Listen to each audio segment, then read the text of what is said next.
Thank you very much, guys. I did sleep until 8:02 in the morning, and I needed it after that game. I'm exhausted after watching a postseason game. I didn't pace because I really don't have a ton of energy right now to pace, but I stressed and worried about every pitch and everything. I don't think there's a sport where the postseason to me is such a different watch than regular season. Football to me is football. And all the hitting and all the action. There's more stress for a playoff game, but it's not the same as a baseball game. A single, and I've heard it written many times, the great Jason Stark always say it, that every October, a single is a rally. Someone gets on first base, it's a rally. It was so stressful the other night, but I'm so looking forward to doing it all again today. And knowing what's on the line, you got to win today. I know everybody's trying to say, well, you just got to make sure you at least get back to Atlanta, or you got to take these 2 games here. You got to win today.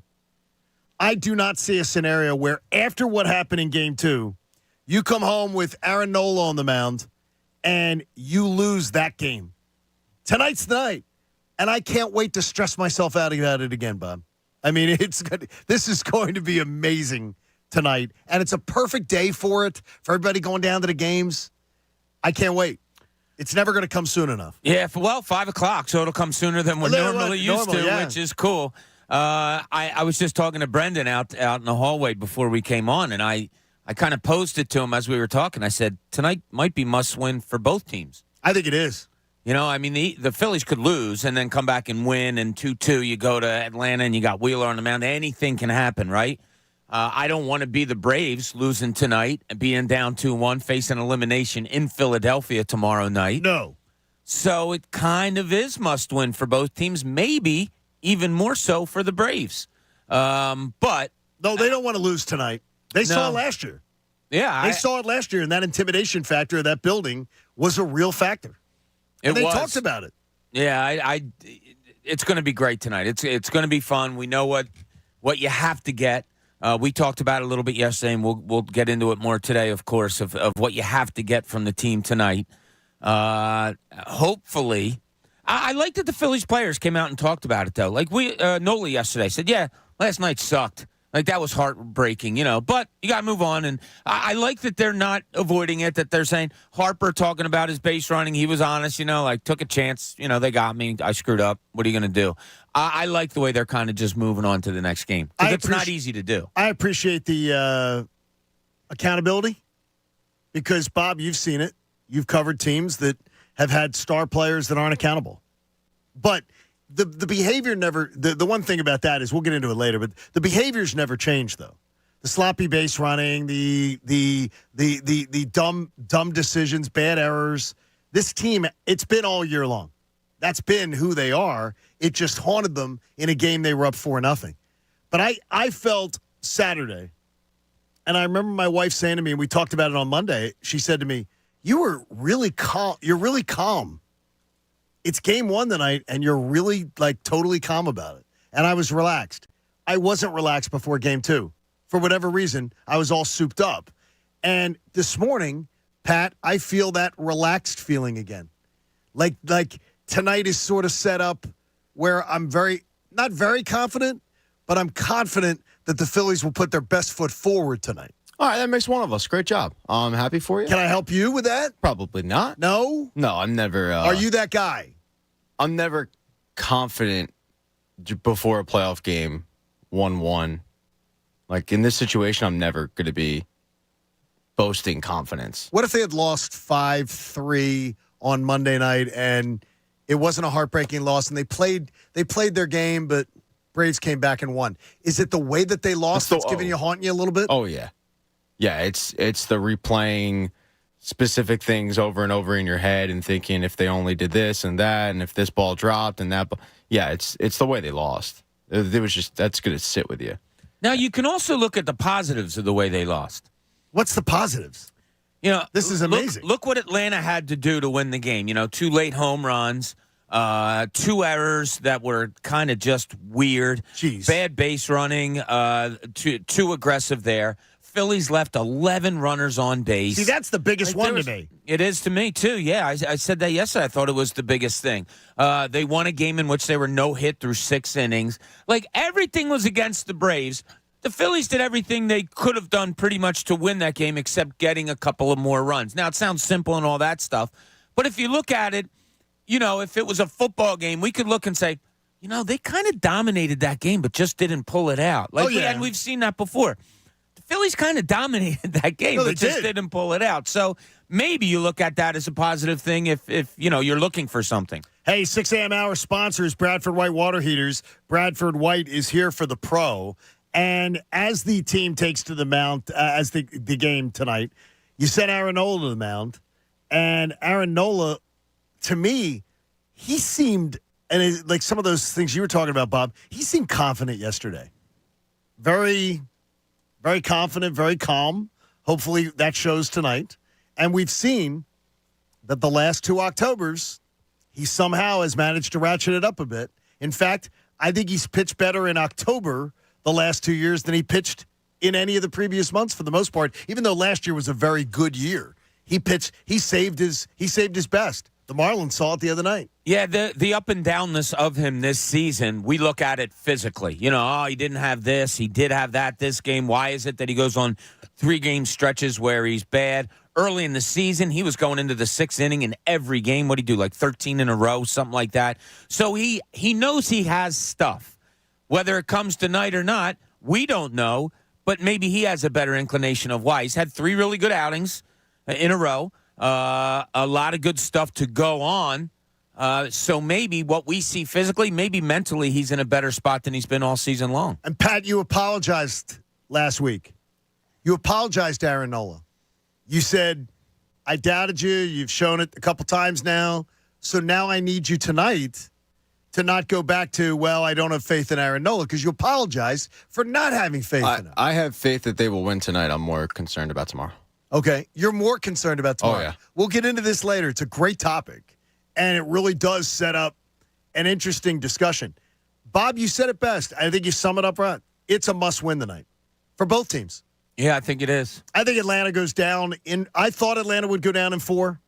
I said if the series came back 1-1 that the Phillies would win it, and I do believe that's going to happen. Part of it was because of the fact that the Game 3 pitching situation for Atlanta, I mean, this team is – you can't believe that a team could win 104 games and be in this situation. It shows how great that offense is. It shows how tremendous they are. They are, and they woke up, and that's what you were scared of. Did you wake a sleeping giant the other night when they come up with 2 big home runs? And I thought Acuna, when you let him get on base, things bad are gonna happen. And Trey Turner nonchalanting a ball being thrown to him in the infield. For God's sakes, he refuses to put his body in front of balls. Yeah, that was weird. I know weird. what now, it is. We talked about it yesterday also. I don't know if you saw it or not because we didn't. They talked on the air about it hitting the cutoff between the grass and the dirt and that it might have taken a weird skip. Yeah, but I didn't know, but you had enough time. But he was putting it to his side. Yeah, he wasn't in front of it. Yeah, you had enough time that even if that did happen to bunny hop over and get your body in front of the ball. And you know who's on third. Yeah, that was... For God's sakes. Yeah, you can't... It's not regular season 4-0 game 7th inning. This is the playoffs. You can't take anything for granted. And I don't know, wake-up call defensively for him. Well, I don't know. I hated that the announcers called it nonchalant play. It was, though. You can't have that at any time in any sport, in any playoff. Phillies have a problem there no matter what, if they're willing to admit it or not. And I know that Trey Turner is the feel-good story and everybody just wants everything to be positive. He was the worst shortstop error-wise in Major League Baseball. He was the worst. And this is year 1 of a what, 9-year contract, Pat? 10 years? 11. 11. Yeah, love it. And he's the worst fielding shortstop in Major League Baseball. Dodger fans talked about last year in the postseason errors. Okay. I mean, it's bad. Yeah. And what do you mean? What do I mean? All right. I've moved on. I bitched and moaned about this yesterday. I've moved on from it. It was a 4-1 game when that happened. Like that did not. I don't think that lost you the game. I think it opened the door. I think it absolutely opened. It got the fans into it. It got the team energy up. Maybe that was weak. All right. It happens. It happens. Yeah, turn the page. Oh, jeez. Well, they don't win that game 1 without his defense either. No, that was one. You know, yeah, No. We praised him after game one. Sure. But he was the worst defensive shortstop in Major League Baseball.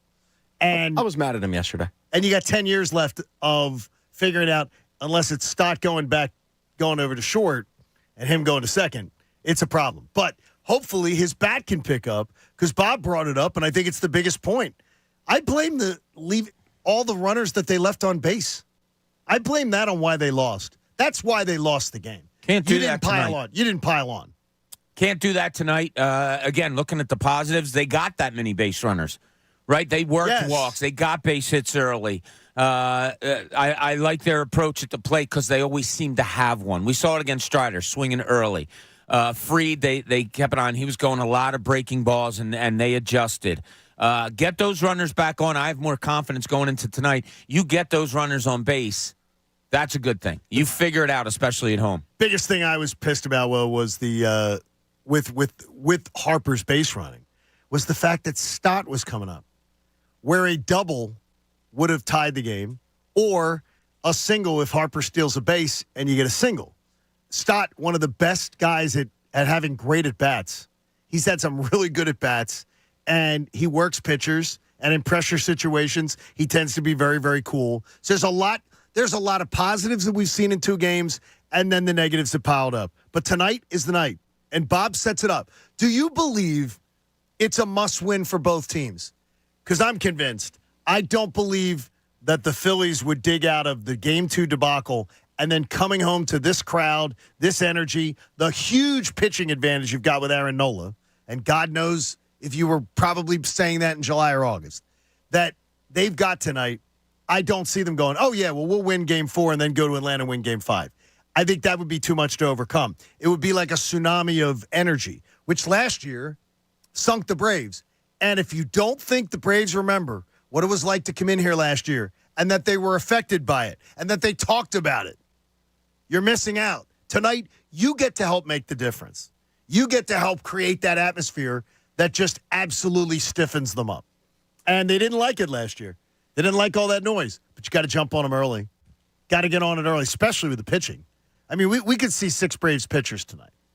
I mean, they could go through a bullpen game. And like what seems to have happened to the Phillies when Rob Thompson emptied the bullpen, the announcers talked about familiarity. So if you get to see that bullpen again tonight, get familiar with it, that's another good thing for the Phillies moving forward. And to people with Brian Anderson, like just seeing social media, oh my gosh, Brian Anderson was so jacked up that the Braves won.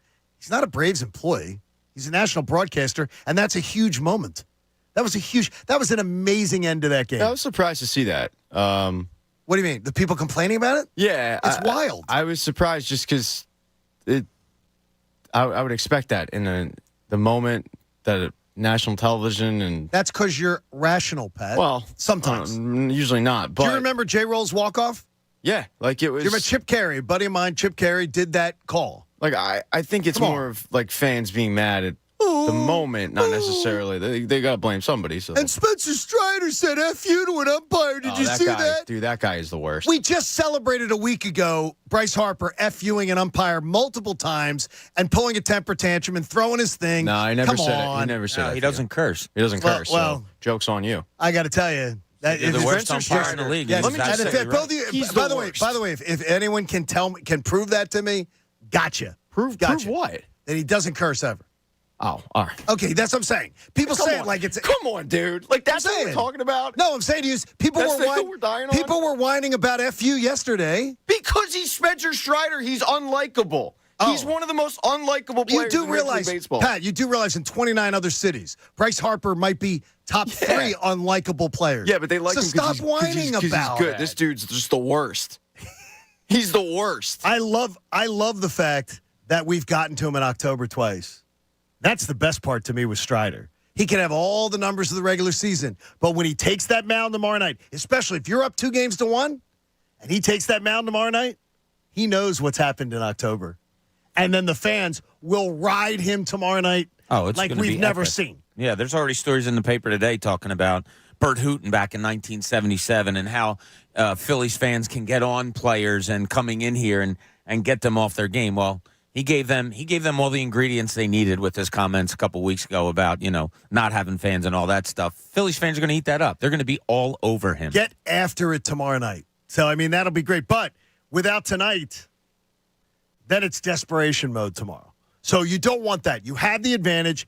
And weirdly enough, if I had told you the Braves were going to host the Phillies for 2 games, they were going to have Strider on the mound in game 1, and they were going to have Fried on game 2.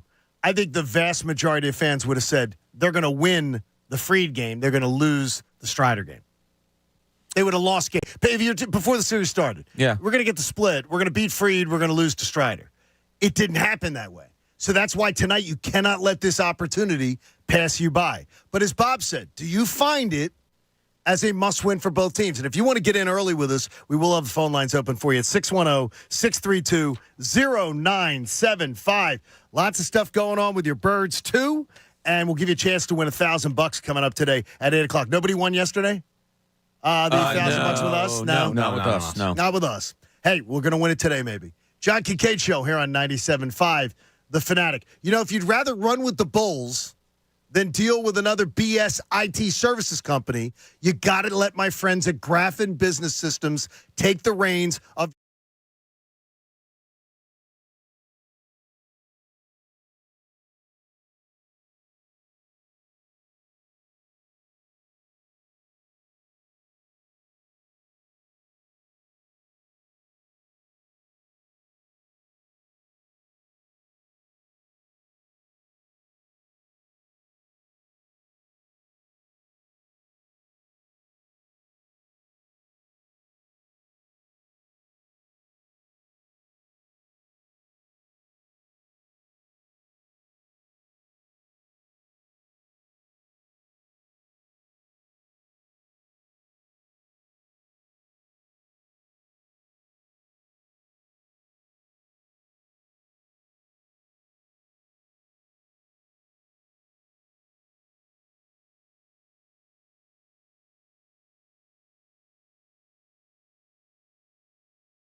To the John Kincade Show on 97.5 The Fanatic, Philadelphia. John Kincade Show on The Fanatic with Adam Schefter coming your way at 8 o'clock today. After we give somebody $1,000 or the opportunity to win it. I understand somebody big and furry will be in the hallways this morning. Leave that open. Casey boy? He's always in the hallways. Yeah. He's Especially always if there's there. food down here. Yeah, exactly. Boy, he can When is find there food down here?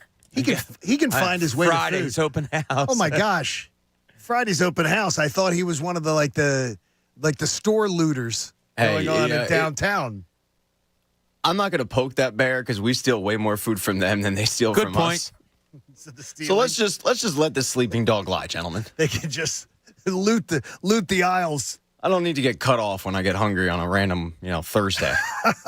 By the way, I look ahead to the Eagles at 5-0, and I was saying to Bob this morning, the Eagles 5-0 getting ready for the Jets this weekend, and they get a chance to go 6-0 on Sunday, with the Cowboys playing on Monday at the Chargers. This division could be over by Tuesday morning. And yes, if the Eagles are up 3 games in the division, this game is over. The NFC East, is over. I'm not afraid to say it.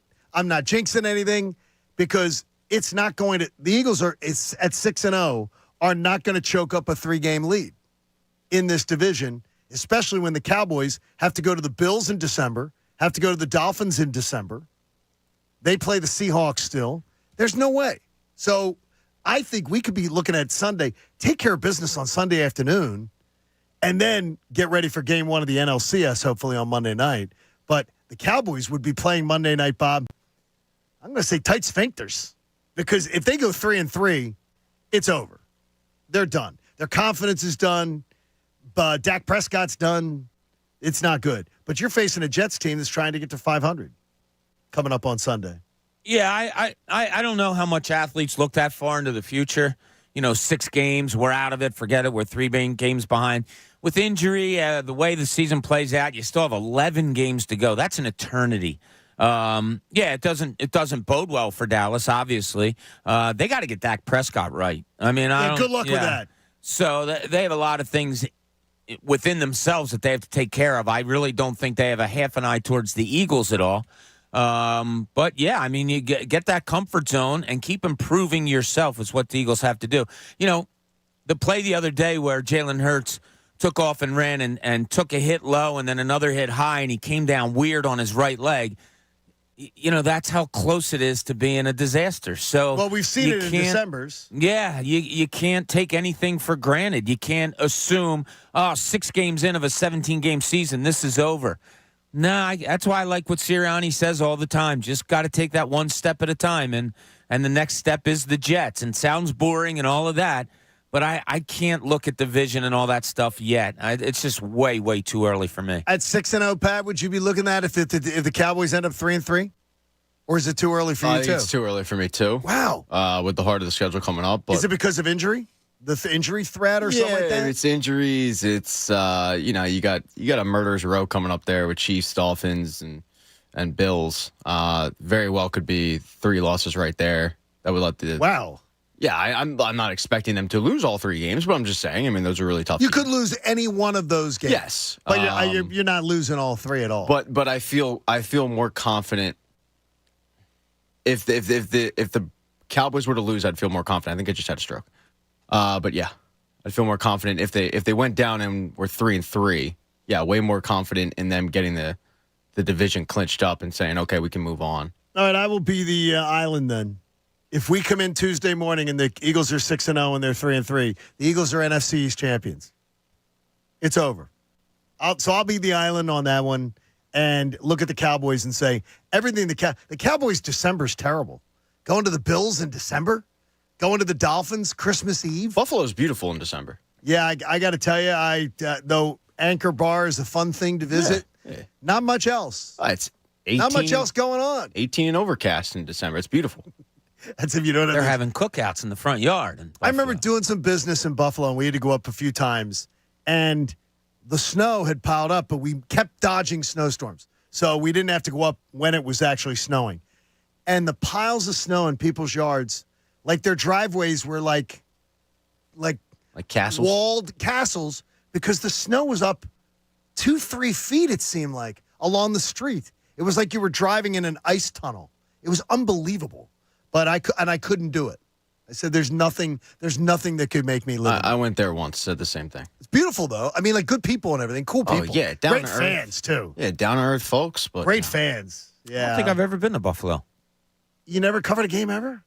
Well, I mean, Buffalo was out of the NBA by the time you came along. You don't remember the Buffalo Braves? Yeah. Everything's. No, I've never. Covering them? I haven't been to Buffalo. Wow. We'll take a road trip. Why don't we do the Vince from I Philly remember Sports one Trips can time set it up. there was weather coming in. I was going to Toronto for the 6, and there was weather coming in, and my boss was like, "Well, just fly to." This was a temporary boss.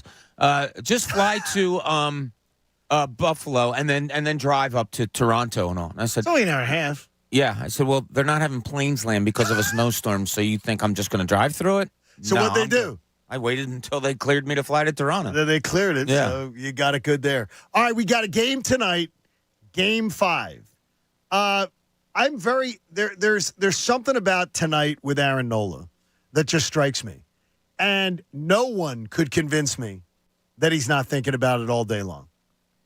He's going to potentially take to the bump tonight for his last start in a Phillies uniform. Tonight could be it.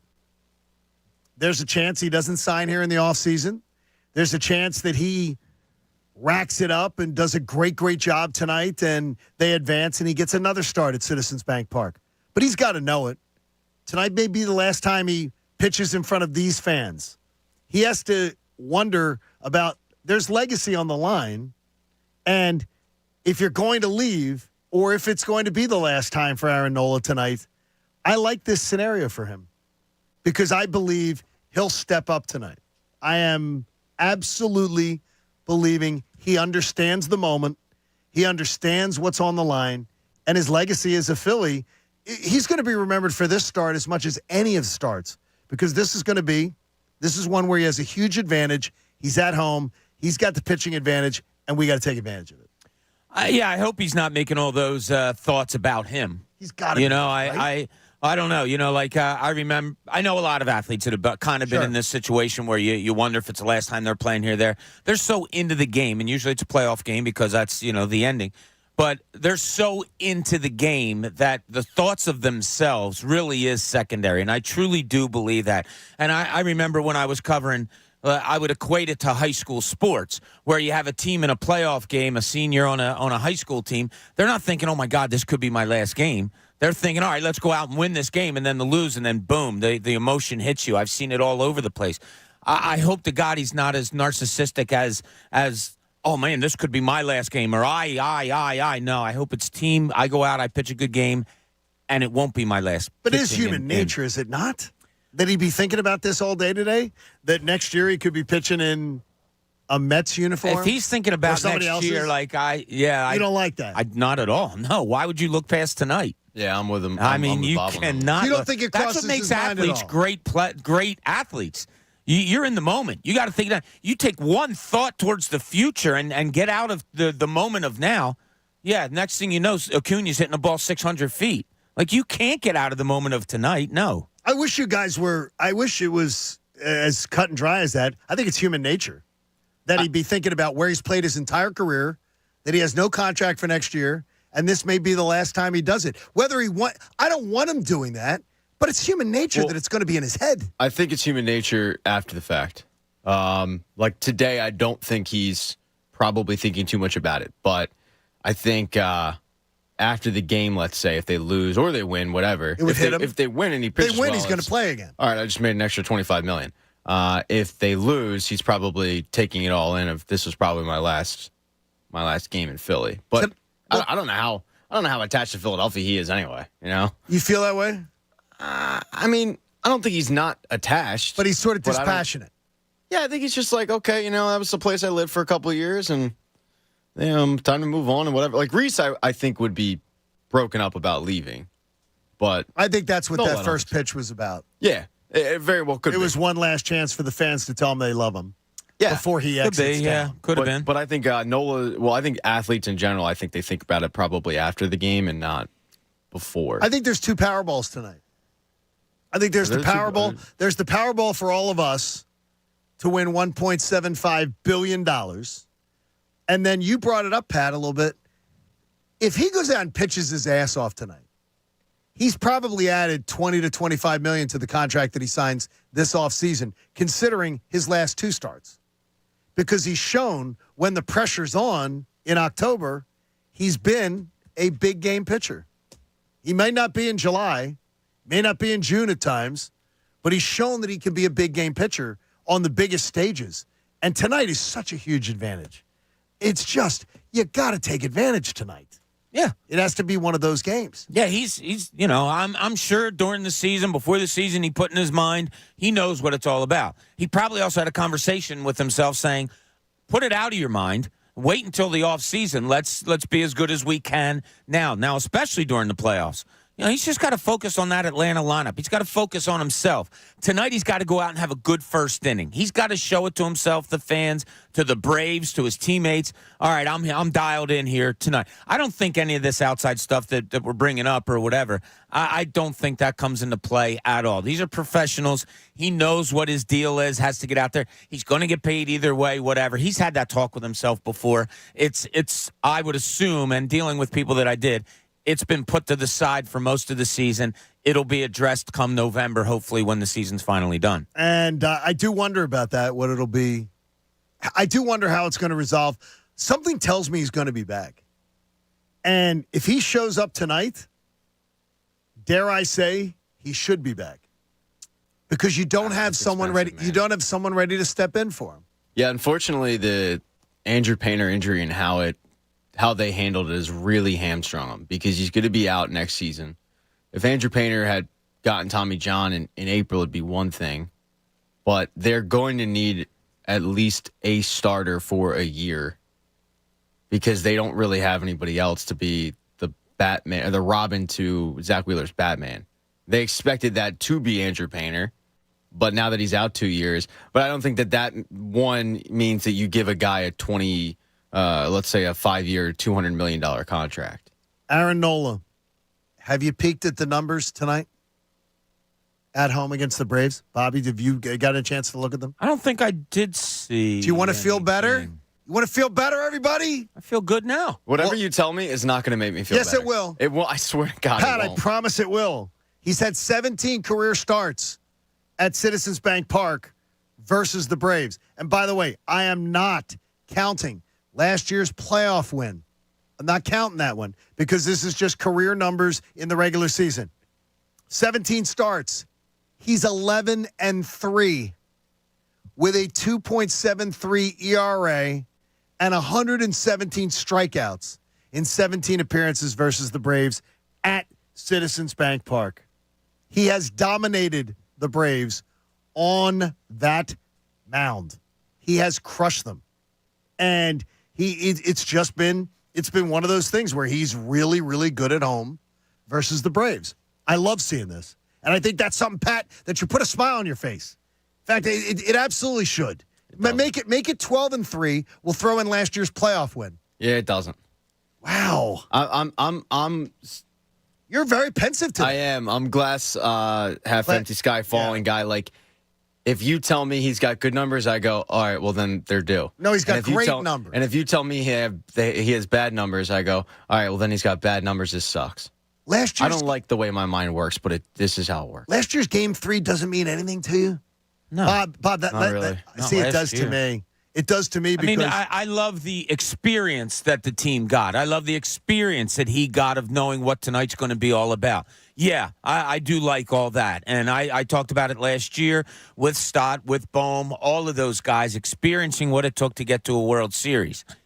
But as we saw, Aaron Nola was just a different pitcher this year. And I'm an in-the-moment-now kind of guy, as you guys all know. Yes. And where is he now? Where is his head now? I go from his last 3 starts. His stuff is good. I think he's in a good spot. We heard him talk yesterday. You talked about the calm demeanor that he has. That's all I care about now. Whether he can draw something off of next year or last year, maybe. It's a different Braves lineup. They didn't have Olsen. Did they have Olsen last year? They did not have No. Olsen. They had Didn't Freeman. have. Had Freddie Freeman last year. No, they didn't. I'm Or was sorry, that they 2 did have years Olsen. ago? No, They they had did have Olsen Olsen. They last didn't year. have Acuna, Right. Because Acuna was out. Yeah, as so far as he wasn't himself. Yeah, there's Let's put just it that way. yeah, there's just differences. Now, like I said, in the mind game, a good thing he might do today is remember that. Oh, that was a great time. Look forward to getting out there again in a similar situation. Yeah, that's good. It's good to put positive thoughts in your head like that. I mean, like Acuna wasn't the player he was this year. The honestly the best player. He's going to win the MVP, and going out there in those crazy stolen bases and everything. I've been amazed though that just I'm Pat. I get it and I understand it, and I don't know why. I just have a great sense of calm about tonight, and I had no sense of calm going into Game 2. At all. And when it was 4-0, I don't know how many texts I sent saying they need more runs. They need more runs. They're not cashing in. And by the way, it's got to be Trey Turner and it's got to be Bryce Harper cashing in. Boys, it's time. It's time. Got to cash in. You got to be the ones You're the ones who got the big paydays to carry this team. Step up. Postseason. Big stage. At home. It's got to be you. And if it's not you, this team, I think that's what makes the Phillies good. Yeah, those are two big names. But then you go after that, and you still have Castellanos and Real Muto and Stott and all of these, pretty good bats. You got Bone batting third and fourth in this series. So as much as you want to see the stars be stars, man, they still have a lot of other guys, as do the Braves. But yeah, God, absolutely. the Phillies still have a lot of guys in that. I still love that lineup. That you're going 8-9 before you say, okay, this might be a challenge. I mean, they got Stott batting seventh, probably your best two-strike hitter, one of your best hitters all season long. And if, we talk about it, one of the guys that we trust most in the clutch. You put Bryce Harper as above and beyond everybody, but man, Stott, I'll take him up at bat with a key situation anytime. So, yeah, I agree. The stars need to shine, but so do the others. I mean, you got to get stuff. Now, Castellanos almost did it the other night. My gosh. Real Muto was good the other night at the plate. So, it's just 11 guys stranded can't happen again. He's 4 for 12. Harper's 4 for 12 with 1 RBI. He got to be, and that was on a home run. He's come up with ducks on the pond over and over again.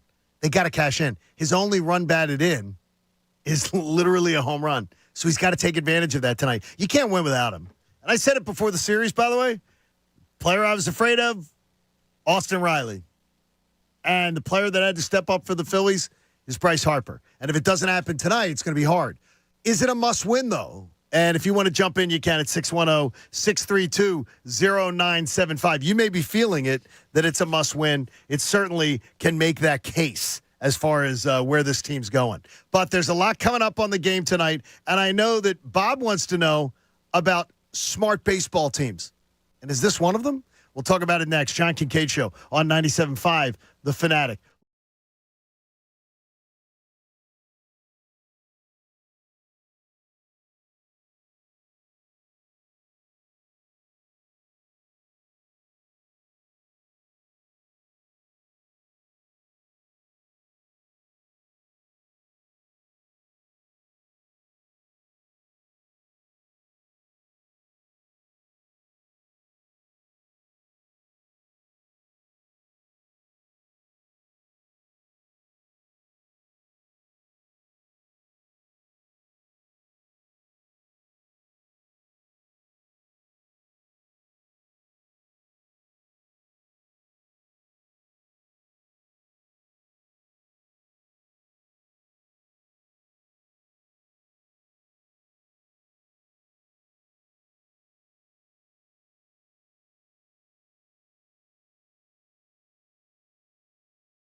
WPEN Burlington, Philadelphia, a Beasley Media Group station. Official home of the Sixers, Flyers, Union, and the best Eagles talk in Philadelphia. 97.5, The Fanatic. Now, back to the John Kincade Show on 97.5, The Fanatic, Philadelphia. Pat says he's going to entertain us at like a little past 7:30 with Pat's takes. We've got Adam Schefter coming your way today at 8 o'clock after we give you a chance to win $1,000 in the Fanatics Kelly Green Cash giveaway, brought to you by Rand Spear. So get on in. John Kincade Show here on 97.5, The Fanatic. Bob had a question about the Phillies, and it's one that I cannot wait to discuss, about whether the Phillies have enough to be not a smart baseball team. Now, let's see what's in Cooney's corner. Yeah, look, I like aggressiveness, and I've talked before about it. That as a coach, if you're a manager, whatever it may be, aggressiveness is something that you have to be real careful with taking away. When you do take it away or back it off a little bit, you have to replace it with being smart, okay? You can be aggressive and all, but when it costs you bad things, that's not aggressive. That's dumb, air quotes, yep. Dumb. We went back and forth a little bit on this yesterday, but I kind of wanted to get your reaction to it, John. Bryce Harper, I don't want to take the bat out of his hands, ever, never, ever. And Pat and Connor made a great argument against me yesterday. However, We really bullied you. yeah, you did. I went home did and Bob cried. sulk? I did go home and cry a little bit. Yeah, he went in the corner and he was just despondent. I for a acted while. like I was making a phone call, but there was tears coming out. But first and second, 2 outs, fourth inning. Fried is still on the mound. Their pitching coach comes out to talk to him. Everybody in the baseball world knows that they're saying, don't give him anything to hit. Correct. First and second, 2 outs. You got a righty warming up in the bullpen. He's going to come in to face Real Muto. That's what it is. What does Harper do? He swings and misses at 2 of the first 3 pitches, all of which are balls. Terrible. They weren't giving him anything to hit. Pat and Connor made a great argument of you don't take the bat out of his hands. I agree. When you know you're being pitched around, don't take the bat out of his hands? But That's not smart. I got to say, I'd rather have had the bases loaded with Real Muto coming up than Harper swinging and missing at pitches out of the strike zone. Then you go to the base running juncture of it. I am convinced now more than ever that Rob Thompson and his analytics or whatever, they have told the players, we're going to take chances on the base pass. Come hell or high water, it shows that our chances we take. Now, they had 5 stolen bases in game 1. They go to first to third all the time. They score from second a lot. They do a lot of aggressive base running. I'm convinced they have numbers that say the good far outweigh the bad. Well, But they better. That They wasn't better. smart, though, was what dumb. Bryce Harper was doing there. All right, you want to be a hero and score from first on a double, I would be the first one standing up and clapping for you. But you can't get doubled off there. And it's the first time. Did you guys hear this, Pat? I don't know if you heard it.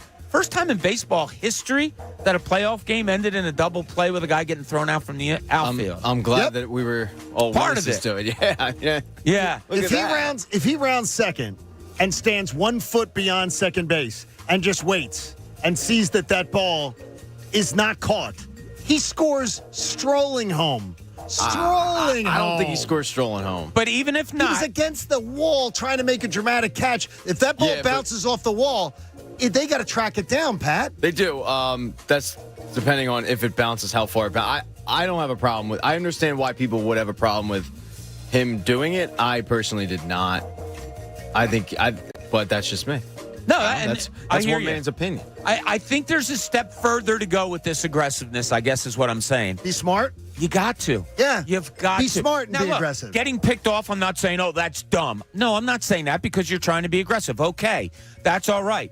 But there's a smartness that has to come into play with the aggressiveness, and sometimes it just lacks there a little bit. Pat and I will disagree on this all the time. A second and third with 1 out, I would have been okay with that with this hitting And they were team. pitching around him. No, I'm talking about the no. ball that was hit to the okay. outfield. Another one. Okay. Like you could have had second and third, had it gone off the wall. And you guys made a great point that their backups were there. Left fielder and right fielder were there waiting for the ball to come off the wall. Yeah. But still, second and third, I'm okay with that. Second, third, one out. They've failed all game long to get people in that situation. With That's why. Stott coming up? Yeah, I hear you, but they've failed at it. Like Stott? a lot of. Well, that's a good point. They may have walked Stott, and then you're talking about your 8-9 hitter. Yeah, like So maybe there's more thinking to it than I'm giving it credit for. We're probably overthinking in the moment. Like, let's be real. What happened was ball off bat.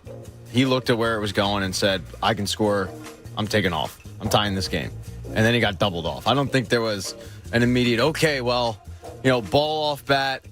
Okay, if I need to be over here because then they walk Stott and then the 8-9 hitter and blah, blah, blah. Like, I don't think that went into it. I really just think it was, okay, at worst, that's a double in the gap. I can score. I'm taking off. He should score in that situation. And I thought he was going to score, right? I thought it was a double at worst. I thought it was a home run at best. Credit to Michael Harris. Unbelievable catch. And I will curse his name for the rest of my life. It was unbelievable. But the bottom line is, I did not see one baseball person not associated with the Phillies say, yeah, I understand it. Smart move, Harper. No.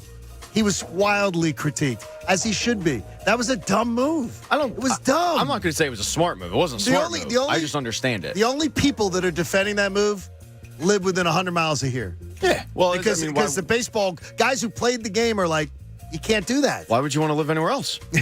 You can't get caught off like that. Yeah, and I said to the guys yesterday, I just wonder if sometimes I overthink things because that's what I had to do as a player. You had to think more than because I wasn't as good as everybody else and all that. And it's how everybody looks at the game differently. Pat looks at it like, yeah, that's okay. He's trying to be the hero and score from first on a double and all that. Understand it. But at the end of the day and during the moment, I don't know. I just think guys got to be thinking that through. I can't. Your first thought, want to score, no question about it. That's the aggressiveness. But doesn't the second thought just have to be, I can't get doubled up? How about smart baseball teams? Look at what Austin Riley did to win the game. Because he knew he didn't just stand around and watch a play. He got himself in proper position to be able to help there and to be a part of that final play. The Braves play a much more fundamental, smart baseball. And everybody told me all year long, and I don't know how many times I banged my head against the wall with Connor going, yeah, it's okay. It doesn't matter. It's all right. No, it does matter. And game 2 was lost on sloppy, nonchalant plays by Trey Turner twice, and then Bryce Harper. That was a major part of it. It was a major. No, it was. It was a major part. I think game 2 was lost with 2 home runs. See, I think it was runners left on base by the Phillies. Well, and that's and that goes to where we agree on it, which is it's a major part. It's not the full story, but there's so much that went into it. It's the 2 home runs. It's the runners in scoring position. It's getting tagged off. It's it's like 5 or 6 things you can point to, and when you add it all up, it's an epic collapse where the Braves only got 4 hits and they ended up winning the game. Because they play fundamental baseball better than this team. They play defense better. They run the bases better. They back up guys on relay throws. And yet they're going to lose tonight.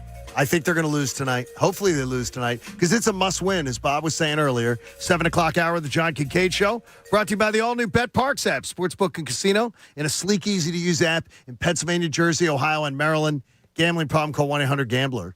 Get in on the game tonight. Huge advantage with Aaron Nola on the mound. This is one you should win. Not that you could win. You should win this one tonight. Yeah, I don't like to look past anything. Right. But, man, the Phillies are in a good position. You have Nola going tonight at home. You have Suarez, who pitched really well on Saturday. And, of course, he's not, it's not like you stretched him out at all. No. So it's like you have a full-fledged Suarez going tomorrow night. And then, God forbid, you got to go to a game 5 or whatever. You got Wheeler going again. So they're in a good spot. I do feel... I feel good about tonight. I feel good about tonight. I do. I feel good about this series still. I do. And we're going to, by the end of the show, we're going to have Pat singing our tune. I don't think so. Pat's going to be that guy. What tune are we talking about, Jen? We did a couple tunes yesterday. We did... that they're winning tonight. Oh, yeah. Okay, I'll sing that tune.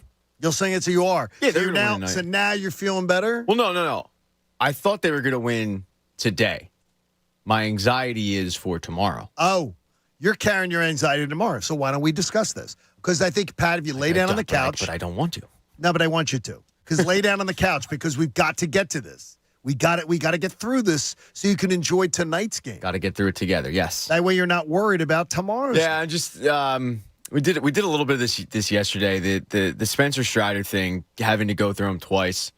I don't like him at all, but he's really talented, and I would like to think that the home crowd is going to get after him and really rattle him, but I just can't guarantee that. And I don't like the fact that you have to go through him twice to win this series. This isn't. Well, you can avoid it. If you win the night, you don't have to go through them twice. You pitches Thursday, right? I understand, but you can win Friday. You can win Saturday. You could. With Wheeler on the mound versus. Yeah, I don't want to go back to Atlanta. I got you. You know, I got you. So that's just my anxiety right now is more to do with Thursday than today. But having to go through not only a Spencer Strider game, but you're throwing Ranger Suarez out there in probably a similar situation because you have the off day. No, you don't have an off day because you do pitch. You do Friday. have an off day. Like, No, you they do. travel Friday. They travel. Hello? Okay, and then They pitch Saturday. Hello? They Hi, play how are Saturday. you? Are you smelling toast? I am not having a good segment today. It's all right. It's not being I'm a strong. little surprised.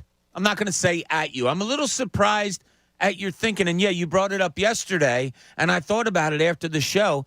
I don't see you as a guy looking past the game. I've never had that in my mind about you, and to worry about tomorrow before tonight's played. I'm surprised. Yeah, I'm surprised at a lot of things I've said today. But yeah, or haven't said. I'm very surprised. Yeah, realizing the schedule and whatnot. But yeah, I in a weird way, I kind of am overlooking today, and it's probably just based on pitching. You've got Aaron Nola who's got a 2.83 in his last 5 starts against, we assume, Bryce Elder. But the Braves still haven't made that official. They do not want to pitch Elder. They don't want. They may have to. They might have to. They right? don't want to. So diving into it, if you're able to get Elder out of the game early, what are you up talking? his pitch like? count, like 3-4 innings. 3-4 innings. Dive into the bullpen, and then tomorrow, not having an off day, they'd have to at some point rely on their bullpen. You know, I'd love to tax their bullpen today, so you're having to probably go against some of their less potent guys tomorrow. Yeah, but Strider may give you 7. He might give you 7. You know what I mean? But if they end up using some of their guys today that are really, really good, they're still coming off back-to-back days. I think it benefits the Phillies. Yeah, I am in a way overlooking this game. I probably shouldn't. No, you shouldn't. But yet here I am. This is the I'm not proud of this moment. Bob, this is where you scold me and you take kick gloves with Pat. Well, he's you a always baby. get on me of like looking He's a ahead. young- I'm a You baby. always, come on, like tough love, Bobby. Well, Let's give him some tough love here. That's just part of your anatomy. You do it Absolutely. all the time, and that's your makeup. You look And it way is. into the future. You do it with the Eagles. I do you it with just everything. did it. Yeah, exactly. No, I do it with everything So in my- that's an acceptance. Okay, that's who you are. I accept that. That's who you are.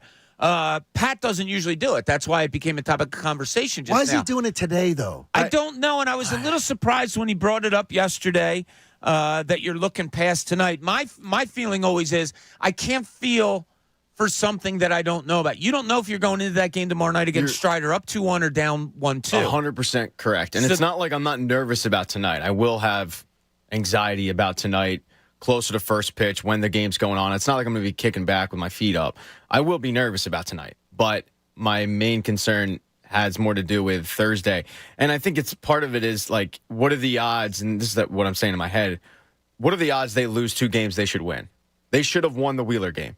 And I'm not even talking about the way the game went down, but going into the game, you looked at Zach Wheeler going against Max Fried in his blister. They should win that game. And then you look at today, Aaron Nola against Bryce Elder. They should win that game. So what are the odds they lose 2 games that they should win? It's possible because the Braves have a lineup that has everybody and their mother hitting 45 home runs. But, yeah, I would say I probably am looking past it just because of the pitching matchup as opposed to tomorrow nights where, that pitching matchup benefits the Braves. Yeah, I mean, if we come in tomorrow morning down 2-1, facing Strider, and all the momentum just swing, it's going to be a lot tougher. If you come in feeling a little bit better because you won the game, then tomorrow Strider can't send you home. That's the way I look at it. Yeah. You win tonight. Spencer Strider cannot end your season. And you're probably going against Elder tonight, as we said. Which is crazy. Last 3 outings, a 9.5 ERA. They do not want to. I can tell with you. 9 walks. I can tell you they do not want to pitch him. I wouldn't want to either. But in this crowd, this scenario, if you got guys going up there just swinging at crap when they know that they're pitching around them, come on, Bryce. You can't have that. Tonight you can't have it. This guy can't find the strike zone, Bob, on a non-pressure situation. It's got to work in your favor today. You got to take advantage of it. Yeah, I need to see it early. Like first inning, I need to see Aaron Nola look good. I think that'll do a lot for people, him, Phillies, the fans. I need to see that early, but just as much, I need to see really good at bats and some early runs from the Phillies. And look, they've done it. They got against Strider in game 1. They got guys on base in the first inning. Well, the first inning they got second and third. Right. It just didn't score, but they were getting hits off of him. They had 8 hits, I think, in 4 innings. And then they've been good in the first inning, the Phillies have, but you need to put runs up tonight. Yeah, I mean, one of the things is, Pat, with Elder, I mean, he can be so bad with his command, and I think that's where these fans tonight are just going to be able to tee off. Great point. Yeah, and you figure young guy who wasn't here last year. I talked about leading into this series a lot that a lot of fans and at times myself included are banking on the home field advantage really having an effect. And the point I would make is a lot of the players are now ready for what's coming. They're anticipating it. A guy like Bryce Elder was down in Rome, Georgia this time last year. Yeah, he was probably around there. So he doesn't know what to expect, and you can be told what to expect. But last week we talked to Buster Olney about it. Until you're down there hearing it, it's different. One of your former students, Johnny Zawizlak, right? He's a bat boy. Bat boy. Yeah, he's a bat boy with the visiting clubhouse. It's one of Ray's friends. Ray. And I was listening to a podcast that Johnny was featured on about Temple Athletics, The Scoop. Go check it out. Go check it out. And he was saying, you don't understand how loud it is until you're actually field level down there where you cannot hear yourself talk. And for a guy like Bryce Elder coming on in, you can be told, but until you're there, until you're dealing with that crowd, who knows at this point, 1-1 series, we can make an impact. It's different. And I do think that, tonight is an option of making an impact for sure. Yeah, it's take care of business tonight. And you have every advantage your way tonight. Take advantage of it. No excuses. Just take advantage of it. I wouldn't mind a similar game like you had last year. That's redundant. Similar game to against Atlanta in Game 3. 9-1 last year. Strider on the mound, Nola on the mound. Nola pitched well, 6 innings, no runs. I don't mind that at all. I'd love a comfortable win tonight. I think maybe you get it. Because if you start Elder and say he doesn't go well, say he's getting bombed 2-3 innings or whatever, they're probably going to look to go long relief. So they're probably going to go with that kid Smith-Shawver. And he's not real good either. So he's better, but he's not. They don't trust. Again, he's 20. The stage. I wouldn't trust him either. The stage is not going to be. It's one of the things where I admired the Phillies with having some faith in Kirkering. I love that. Yeah, me too. But the Braves are a little leery of these guys. The Braves are the organization most likely to throw 20-year-olds on the mound. They're worried about this. They are concerned. Quickly, Mike in Pennsylvania joins us. Mike, good morning. You're on the Fanatic. Hi, good morning. I was just calling in to talk about the Phillies a little bit. Sure, you're on the air. What are your guys' thoughts on, let's say tonight Nola goes 6, and then the last 3 they have Ranger cover, and tomorrow's just like Walker for 3 and then the bullpen for the rest, just to secure the win tonight, and you don't tax your bullpen at all? I can't do that because the bullpen he's is starting for me tomorrow. He's the starter for Game 4. Yeah, I'm not. Why would I throw him out for 3 innings tonight? No. You got to win 3. If it was trying to win the third game of a series, I could understand the logic. Yeah. But not, no. No, and there was something we talked about a little bit yesterday. There's something to be said that the Phillies used a lot of their bullpen in the first two games. Are the Braves familiar now with the bullpen? Do you have a little reluctancy to throw Hoffman in there? Maybe you throw Sir Anthony instead, or maybe Kirkering is the guy that you go to for that right-handed inning thing. But I'm more concerned. I need more out of the Phillies bats tonight than I think I'm going to need out of Nola. I believe that one of the things, and we'll talk about it coming up, I think I need Brandon Marsh's bat back in the lineup. But we'll talk about it. But first, we've got to speak for yourself coming up. As the Birds get ready for the Jets, Bob breaks down what the coordinators have to say about the challenge in front of them about getting 6-0. Plus, Pat's got Pat's takes and more. So hang out with us, won't you? Adam Schefter at 8. John Kincade Show on 97.5, The Fanatic. I know this. My friends at Window Nation have the best deal of the year for you right now. Get 2 windows.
on 97.5 The Fanatic, Philadelphia.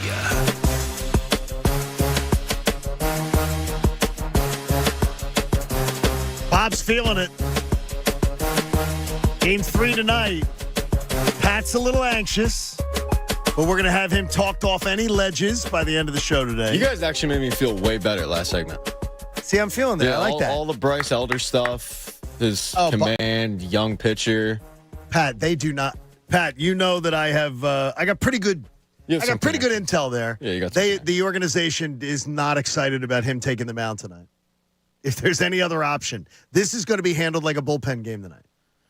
And that's better music. win it. That's music to my ears. Like what I was trying to say before I had that stroke last segment was Rob Thompson doing the bullpen game in Game 1.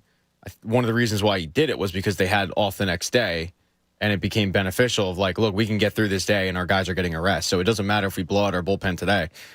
The Braves can't really afford to do that this game, and they might very well have to blow out their bullpen today. And look, they're not probably using their high leverage guys if they're down, but still, you're blowing out your bullpen knowing that there's a chance.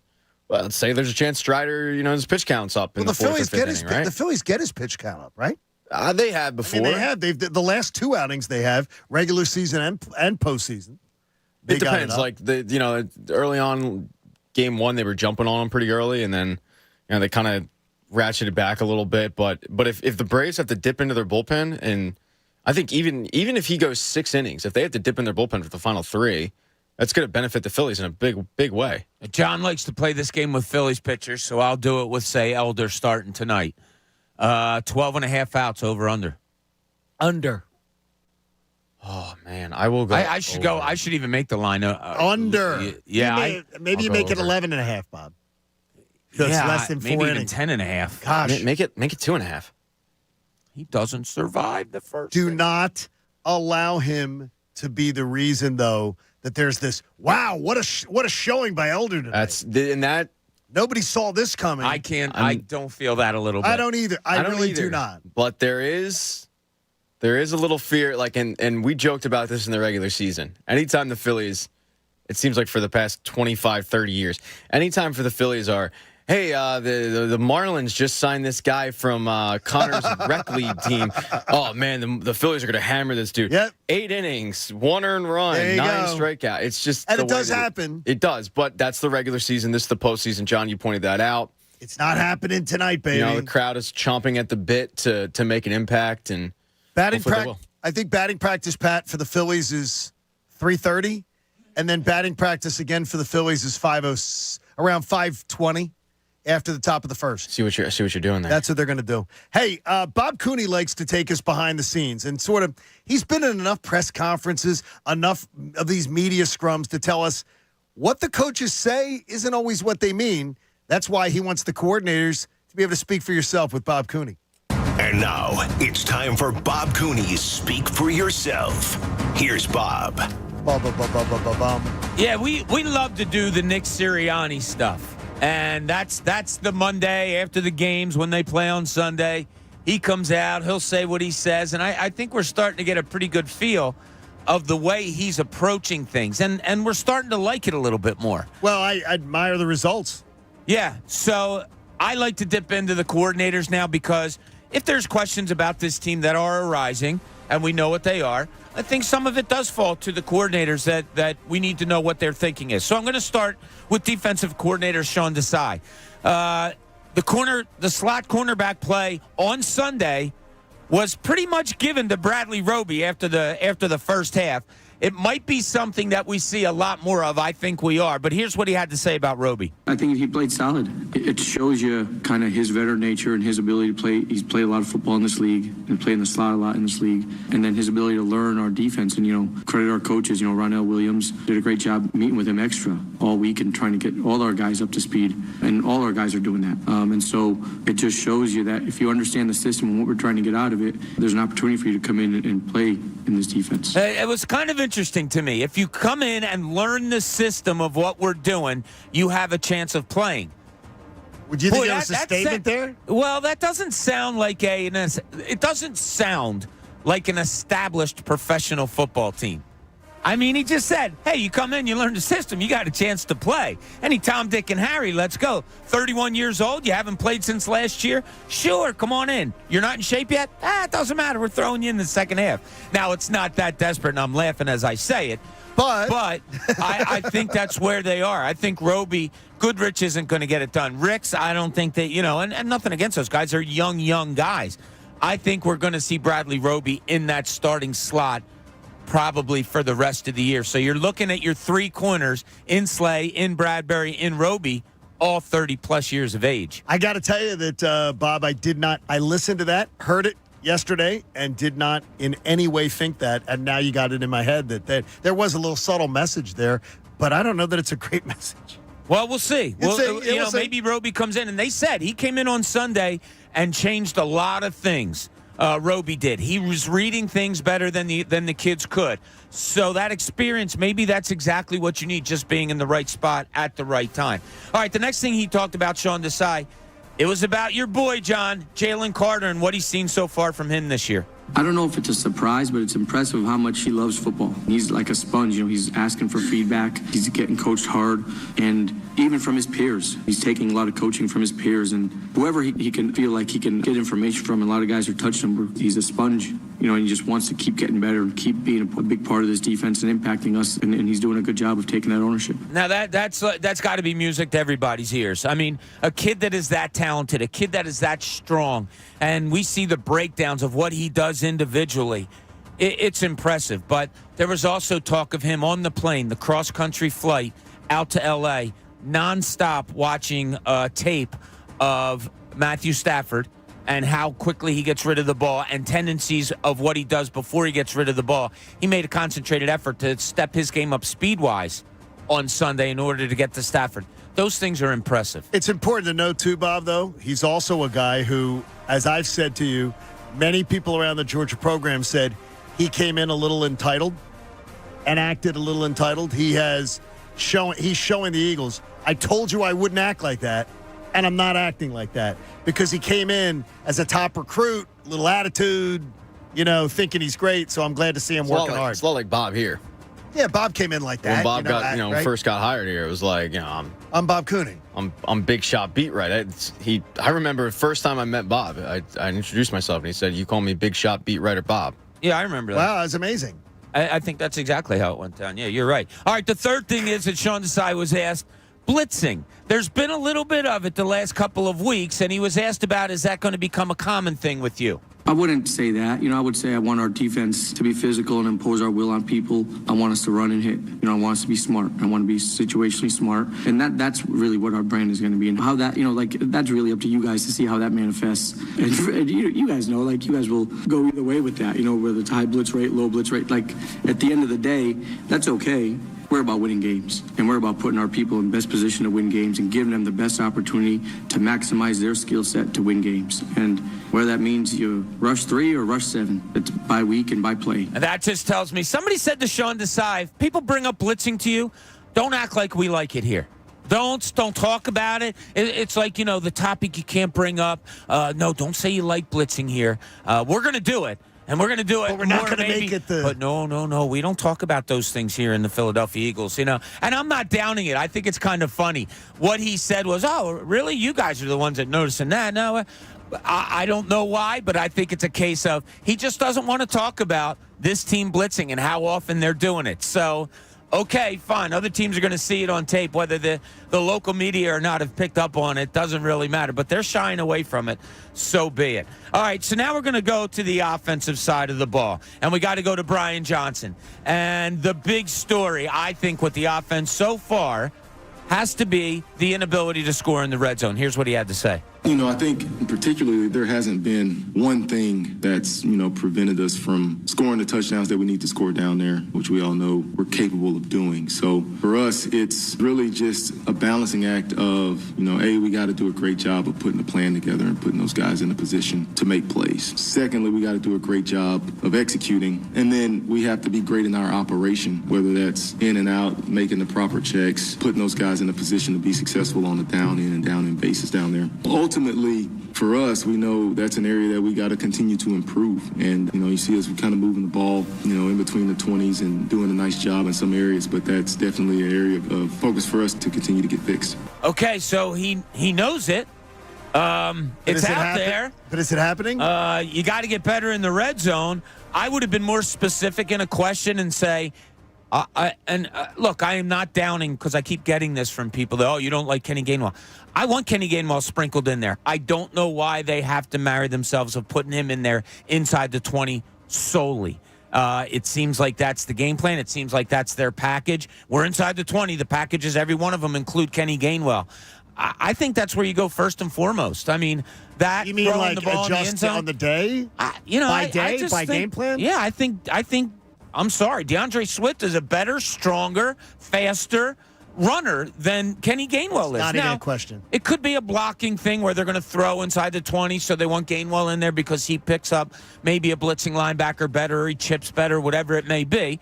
Okay, I would understand that, but I don't know. Handing the ball off to DeAndre Swift, you don't have to worry about blocking linebackers coming in. So there's just different things there. He's very well aware of it. I would have liked if he was more specific about what they think they should change down there, but, it was the general, we got to take a look at it, this and that and the other.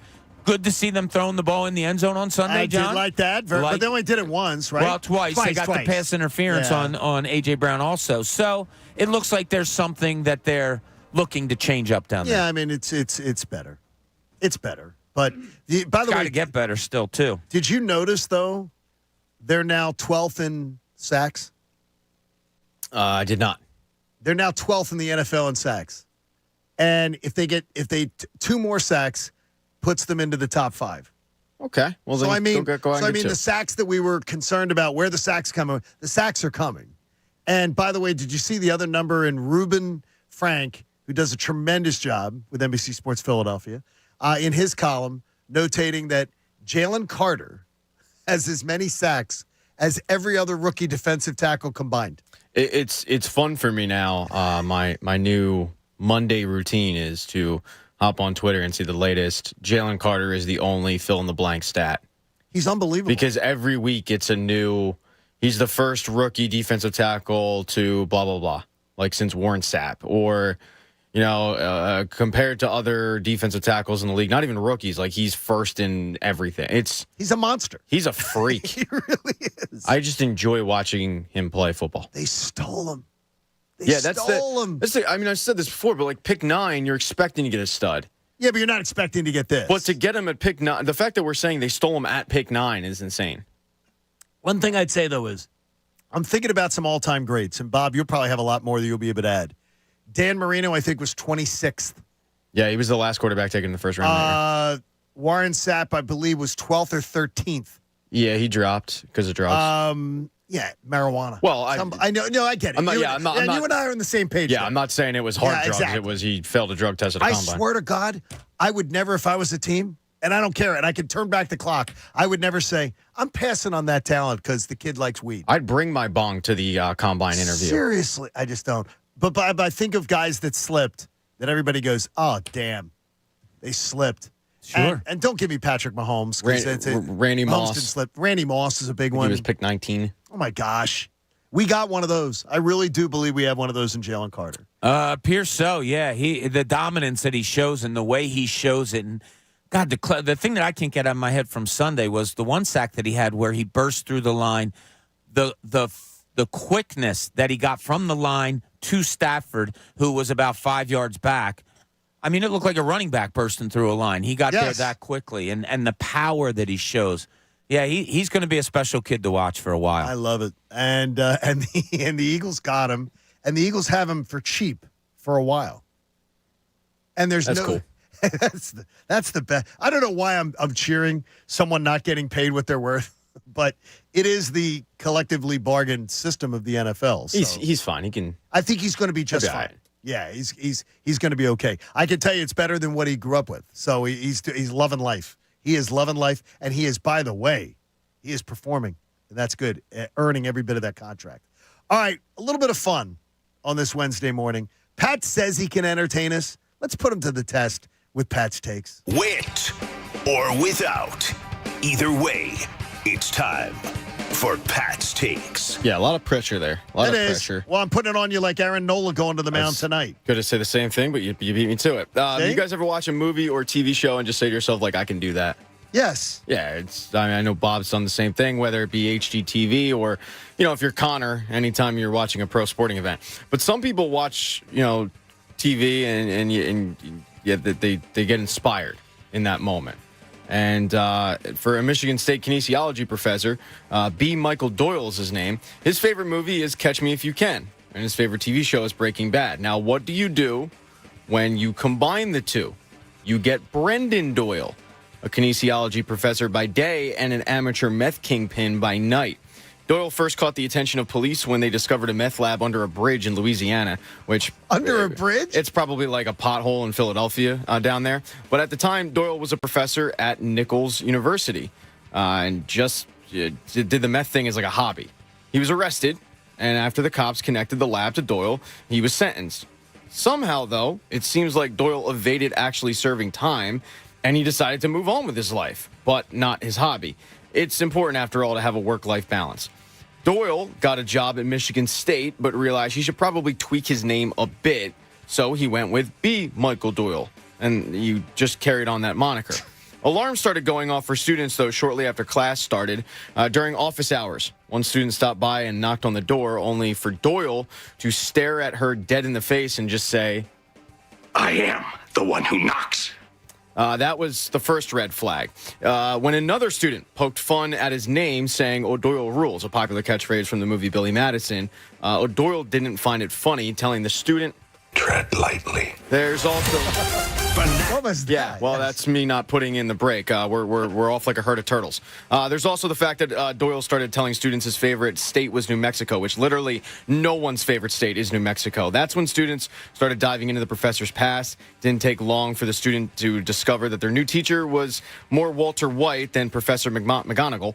They discovered their professor's hobby and alerted Michigan State admin, and now Doyle is on leave. Doyle isn't too broken up about it. He told a reporter that he will have more time to perfect his product. Quote, my idol had blue meth he called blue sky, but since we're at Michigan State, I have to find a way to make it green.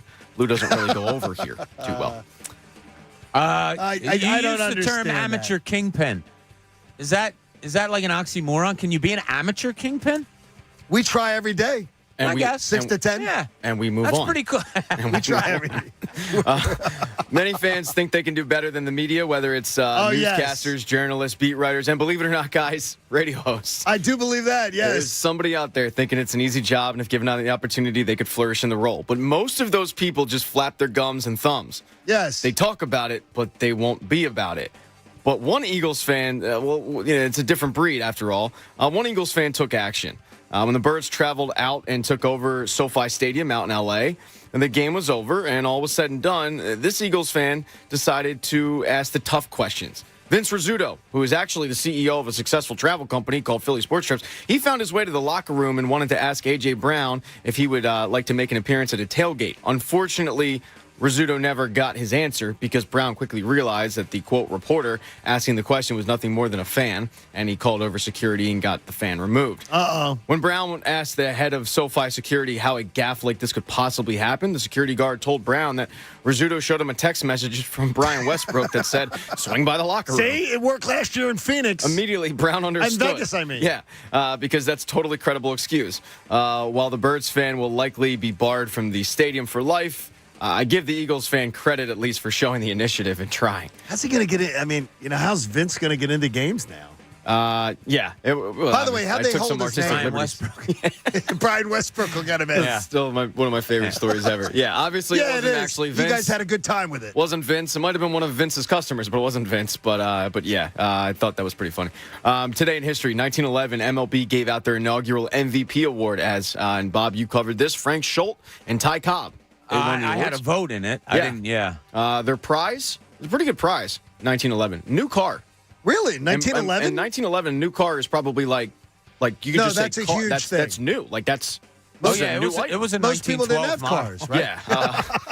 Yeah, It was the new 1912. Yeah. It had this new thing called a windshield.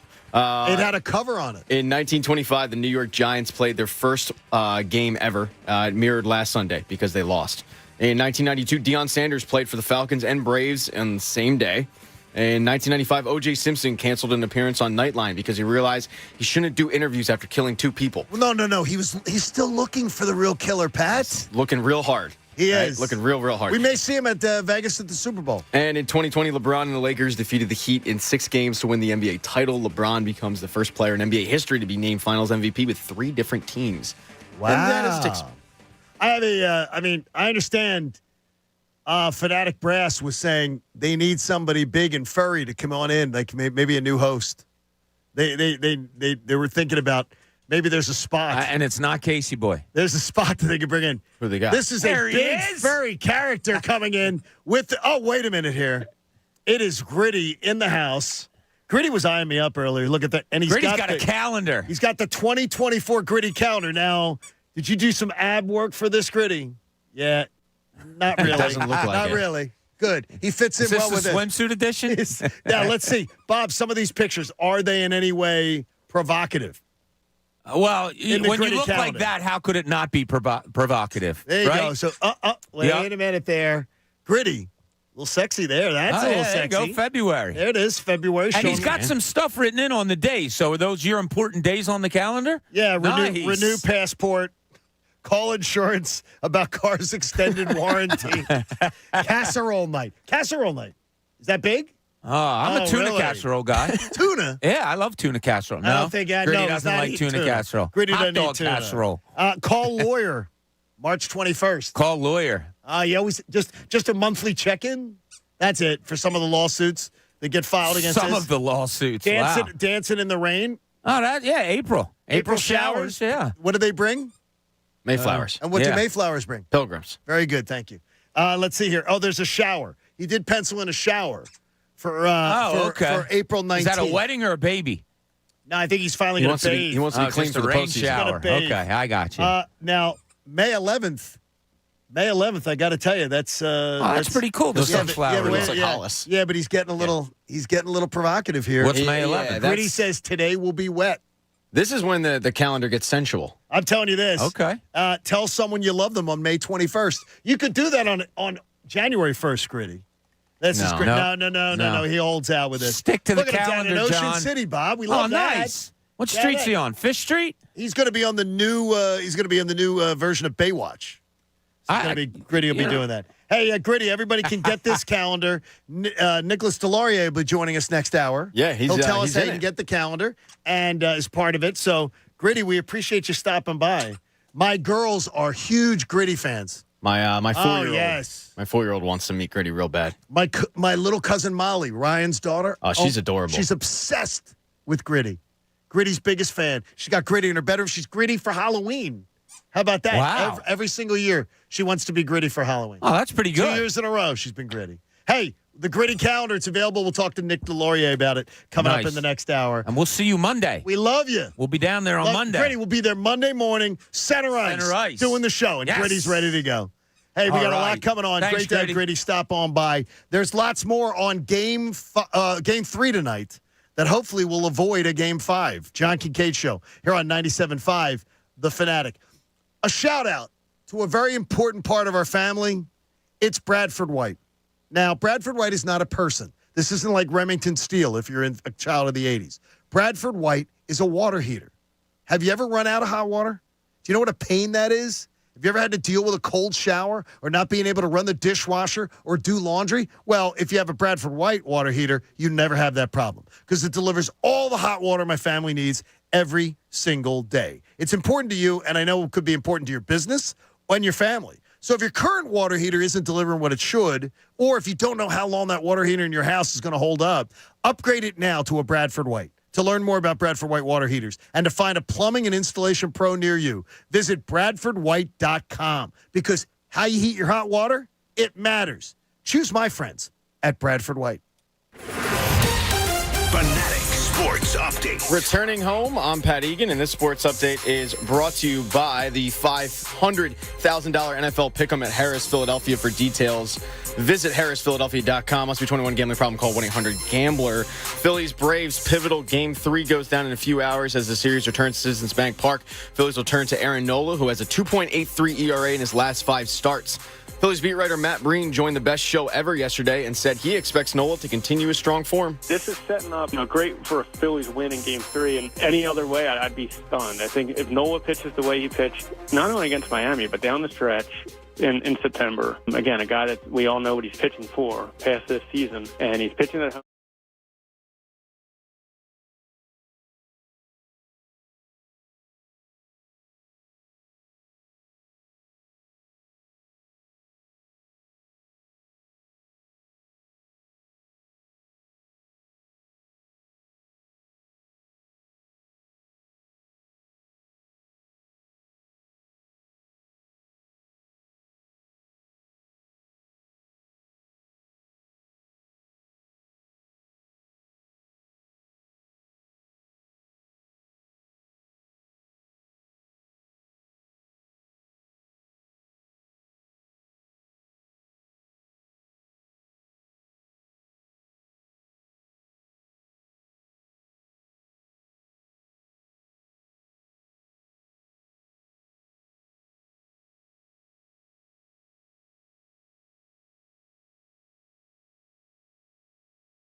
5, The Fanatic. Now, back to the John Kincade Show on 97.5 The Fanatic, Philadelphia.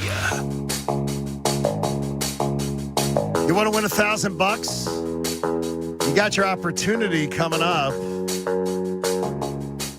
8 o'clock. That'll be your opportunity.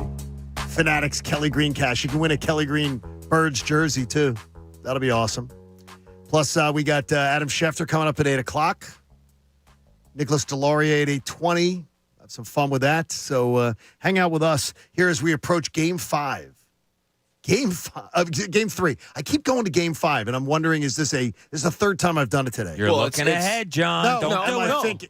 Wait, what? I was going to say it's because you're thinking of it in a Game 7 scenario, best of 7 series. This would be Game 5. Yeah, it would be. A pivotal Game 5. Don't they always say pivotal? I put pivotal in the so whoever the SportsCenter update anchor is here put pivotal in one of the live reads.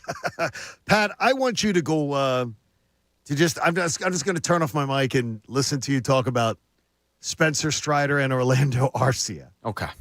So because I missed this yesterday, and now there's even more fire to that. So Pat Egan, ladies and gentlemen. Yeah, I don't like him.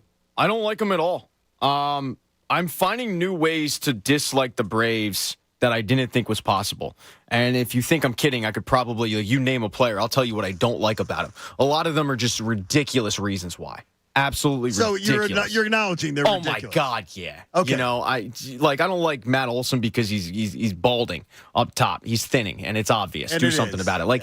That's to the extent of why I don't like the Braves. Spencer Strider is probably my number one most disliked player in baseball right now for various reasons, mainly being that he's good.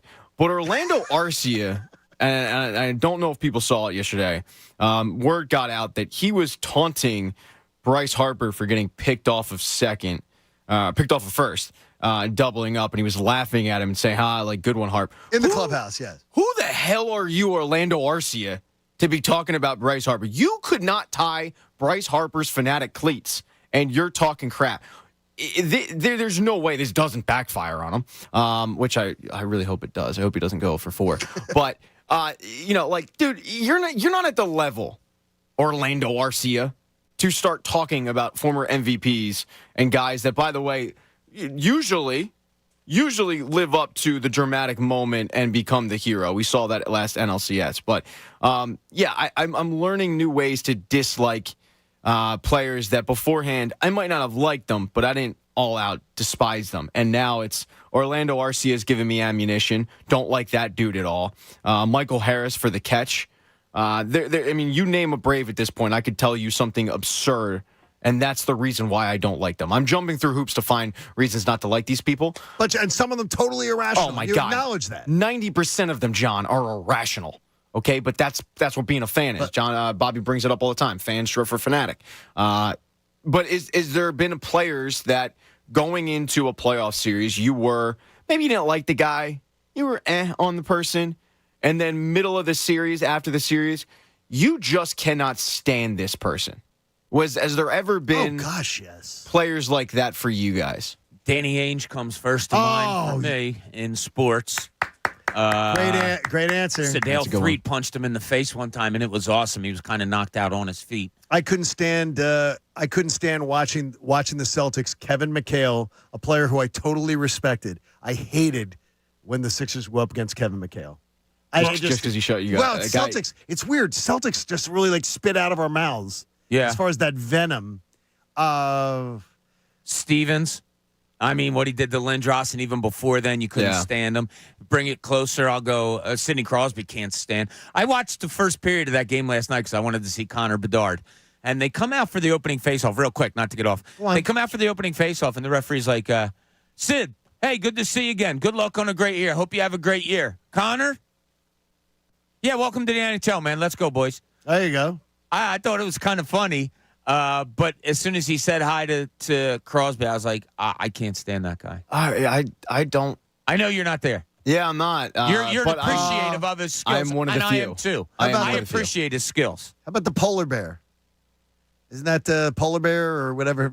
Pete Alonso. Pete Alonso. Can't stand him. Can't stand him. Can't stand the face. Can't stand the act. You guys are mentioning a lot of good players. I'm talking like Oh, you're talking about Fringy? The initial name, yeah, like Orlando Arcia. He had a really good year. He has, okay? Nothing against the guy, okay? He's a nice little player. But Orlando Arcia has not struck fear into a lineup since he was in Little League. Here's the only thing I'm going to say to you, Pat, and Bob may disagree. I've been in many, many, many post-game locker rooms. I've seen this before. I'm sure you have. From teams celebrating big wins. Yeah, absolutely. And they're yelling to another guy like, hey, how'd he do tonight? You shut his ass down. But things like that. So I think this is much ado about nothing. I'm saying it from the bar. From the Arcia spot. So right. Yeah, I mean, but I'm a Phillies fan. I got you. And, I gotta take umbrage with it. Yeah, I got to take umbrage with it because I saw that and went like, dude, if Michael Harris says it because he made the catch, okay. You kind of botched the relay throw there. It was Austin Riley backed your ass up. Austin saved his ass. Yeah, he saved your ass. So, dude, pipe down a little bit. Orlando, stupid name. You're named after a damn city, and it's not even a good one. Yeah, I'm thinking or of a like singer from the 70s, Tony Orlando. Absolutely. Right? Remember watching the behind the music on him back in the day. Great time. Yeah. No, I'm thinking more of like the Cody Rosses of the world. Oh, well, that's a great one. That's good. Man, I did not care about you at all before this series, and but now you can't stand him. I wish the worst on you. Yeah, and Orlando Arcia might very well be that new guy based on that. I don't think the reception tonight for Orlando Arcia is going to be a good one. One thing I was embarrassed. Oh, I'm sorry, Bob. One thing I was embarrassed of is the people complaining about that Spencer Strider saying "F you" to an umpire. Yeah, he just come back. That happens in every single game. Anytime there's controversial calls, it's like, come on. But that wasn't controversial. Don't clutch your pearls. I haven't seen it this year. I haven't seen a kid just look at an umpire and go "F you." You can argue. Well, that's because the camera was on him. That's the only reason you did. Well, there's cameras everywhere all the time. I've never seen it. I haven't seen it before. Just a blatant "F you" to an umpire. It gets umpires. It gets managers thrown out every single week of every single season. Saying the F-bomb. The minute they say the F-bomb, they're out. They know that. They're out. That's why they're getting ejected. They're not getting ejected because they're saying, I think you stink, dude. You're awful. They're cursing them out. Okay. You go out like a man and you go out and you argue a call or stuff and you're going to curse. That's fine. You get thrown out. Just to blatantly do an F-U from the dugout, that's – I don't know. Well, look, I said it yesterday. Human nature, which you brought up earlier, every umpire knows he did that. Tell them how you feel about them tomorrow night, too. Okay. Every fan gets to tell them how they feel about them tomorrow night. Hey, let's get somebody $1,000, Pat. Win $1,000 right now. 97.5 The Fanatic's Kelly Green Cash. It's your chance to win $1,000 in a brand new 2023 Birds Kelly Green jersey. Text the word 1000, THOUSAND, to 45911 or enter it on the Fanatic app or at 975thefanatic.com. One winner selected at random is going to win $1,000 in this company-wide contest. And winners will get a call from Beasley, so be sure to answer your phone. Complete rules are available at 975thefanatic.com. The Fanatic's Kelly Green Cash is presented by Rand Spear. You know Rand. He's the accident lawyer. Demand Rand. Call 1-800-90-LEGAL. Please. Never text and drive. You've got another 13, 14 minutes to get this in. So good luck. We go now to the Comcast Business Hotline, where every day in business is a big day as we begin the 8 o'clock hour. And it's always a big day when Adam Schefter stops on by to join us. How are you, Adam? What is going on, guys? Well, Game 3 tonight for the Phillies and the Braves has got everybody completely distracted. It's amazing anytime the Eagles are sort of pushed down a little bit in the pecking order in this town. Any month of the year, it always surprises me. But the 5-0 Eagles getting ready to take on the Jets, and the Jets are talking about getting to 500. Well, the Jets have obviously gotten pretty decent play out of Zach Wilson, and they were able to do something that they should have done, which is win in Denver and inspire a bunch. But beating the Broncos in Denver and beating the Philadelphia Eagles are two different things. And it's hard to imagine that Philly won't find a way to prevail in the end, but yeah, they've been playing tough and feisty. The Jets, I think, they're hoping that they can kind of float around 500 and then out of nowhere, hopefully get Aaron Rodgers back towards the end of the season, as unlikely as that would seem based on Achilles injuries. But we'll see if they can get that done. Shefty, with the Jets and Zach Wilson, he's played better lately, ever since that Sunday night game, whatever night that was. He has played better lately, but they're also relying heavily on their run game. Do you think that's directly related to Wilson playing better at quarterback because their run game has been good? Well, they probably feed into each other. But the fact of the matter is, last week they said that they were taking the handcuffs off Breece Hall, who was coming off the ACL that he suffered in Denver last year. And as soon as you heard that, honestly, Breece Hall's their best offensive. Well, Garrett Wilson's pretty good too, but Breece Hall might be their best offensive player. And he is a guy that they want to ride as much as possible. And so when he's getting the football, they're a better team. And they got the football to him last week. It made a huge difference in their offense and the production. And it opened up some things for Zach, who still missed some targets and still missed some throws that he could have seen and should have seen that he didn't. But he played well enough for them to win. And like I said, now if they can beat the Eagles, I'll be very impressed. What I love, Adam, is seeing every single week this team's ascending. They're fixing one little thing. They're getting a little bit better. They're now climbed into top 12 in sacks, where everybody was worried about where the sacks. They seem to be coming in bunches.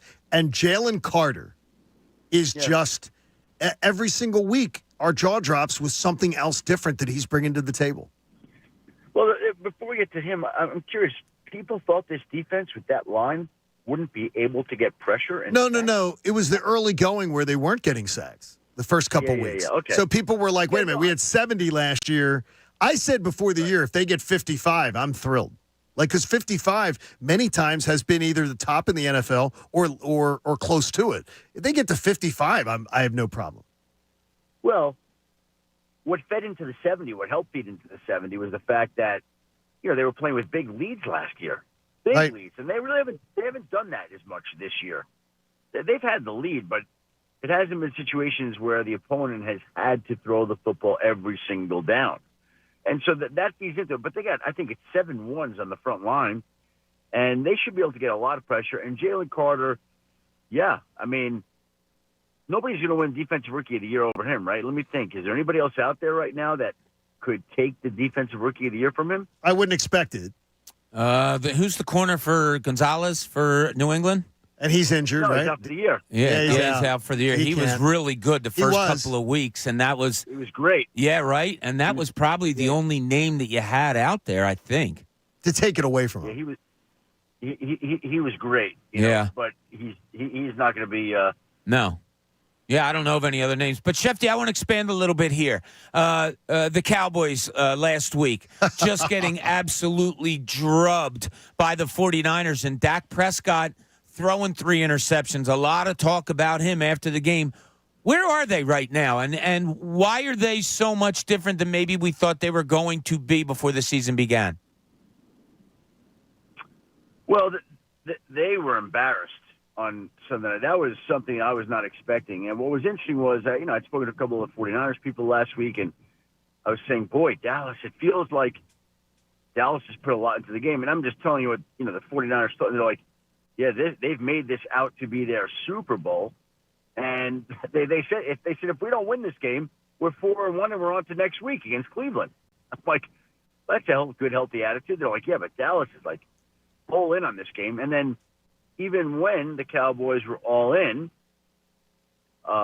they got their doors blown off. It was unbelievable. Yeah, it was wild to see. Like I did not expect that. I really thought Dallas was going to step in there and give them a game, and I think it exposed some things there. Like, they're a good team, the Cowboys are, but maybe they're not as good as we thought that they were. Well, if you're Philly and you're watching that, you got to be surprised, amazed, excited, all those things. Now, I do think, because I think the Cowboys are a good team, that they're going to respond to that and bounce back from that, and that we haven't heard the last from them. I'm not ready to write their obit just yet. That's me. But that was something that I think opened a lot of people's eyes. I never understand, Adam, why every single year it's the Cowboys hype and then everybody acts surprised when they don't meet expectations. Like, I mean, it's at some point when someone shows you who they are, believe them. Yeah, exactly. And it is strange how this has all come down. I was looking at it this way. If the Eagles could get to 6-0 on Sunday, and Cowboys have that tough game against the Chargers on Monday Night Football, Oh, and you're part of that game. I got to tell you right now, I think the division, I said it this morning, division's over if that happens. If those two things happen, the division's over. Well, and Monday night, the Cowboys get the Chargers off a bye. Right. You got Austin Eckler back. You got the Kellen Moore revenge factor. Like, there's a few things there that are working in the Chargers' favor. Do I trust the Chargers to beat the Cowboys? I do not. But the Chargers should play a strong game. And again, I'll say this. I said it last week, though. I will be flabbergasted if Dallas doesn't play its A game. Flabbergasted. Shefty, I kind of chuckled when I read one of your stories last week that you had to write about the brotherly shove. Yeah. After we talked about it. I know the feeling, buddy. I've been there many times. Things you just want to stay away from. What happened there, Bob? We had the conversation that we did. And then right. Friday, we had a call with our producers, and they're like, hey, we got a big feature going on the brotherly shove. What can you tell us about the league stance? I'm like, let me make some calls. So I did, and there we were. And you know how I feel. Yeah, but the league does have feeling on it, and I know exactly where you stand. I've been there before, Shefty. But the league does have a feeling on it for some reason, and two Giants getting hurt, and now, it comes to play even more. I'm with you. I think this is much ado about nothing because it's a legal play. Where do you think the NFL might go with all this, or where do they maybe, in your opinion, want to go? Well, I can tell you where they want to go. They want to analyze the injury data with the NFL and the NFLPA. That's what they told me, and they will discuss it with the competition committee. Again, I would say, what is illegal about it? It's football. Like, what are we talking about? The Eagles have mastered the play. It's their play. If somebody doesn't like it, go stop it. I know the two Giants got hurt on the play, but I don't know why that was. Weird deal. There are players that get hurt in other plays. Is it related to that play? That's what they want to look at. Are there other players that were hurt on other plays? And if there were, if they determine that play contributed to it, then that's going to obviously bring about further conversation and lead for more calls to change. But right now, all I know is that they're going to be talking about it. They're going to be reviewing the data. And then let's see where it goes with the competition committee, which we'll be discussing it this offseason. We need you on that competition committee to talk some sense like you just did, Shefty. That'd be great. Hey, Adam, there's one question I have before we let you out of here. The idea of the San Francisco 49ers, that they do – I'd be shocked if there's a whole nother tier that they can take their game to than where it's at right now. You've seen a lot of great teams that have had great starts or have been playing great early on in the season. What fingerprints are on this scene? Like how do you feel about the Niners? Do you think there's another level that they can even be better than they are right now? Well, it'd be hard to be better than they are. That's what I'm saying. 30, they're scoring 30 every game. It's like automatic. They've won 14 straight games. Like, you think about the great 49er teams of the past with Joe Montana and Jerry Rice and Roger Craig and Charles Haley and some of those guys. Their longest win streak was 15. And if the 49ers win Sunday, that ties that win streak for the longest win streak in franchise history. Regular season. Yeah, regular season. Yeah, because they keep forgetting that they did lose in January. Yes, I'm aware of that. I think everybody, especially in your city, remembers that game very, very fondly, well. yes. Right? What week do the 49ers and Eagles play? December 3rd. December 3rd. December 3rd. That is shaping up as the first of two heavyweight battles between those two teams. Yeah, I think it's going to be that. A little prediction from Shefty. Shefty getting into that with us. Hey, Shefty, we love you as always, and we appreciate it. You're not a big baseball guy, so you're rooting for the Phillies though because of us. Of course, listen. I root for the Philly teams for you guys always. But okay, good. I am oblivious to baseball. I am onto basketball. Bob, we drew the 9th pick in a 14-team league.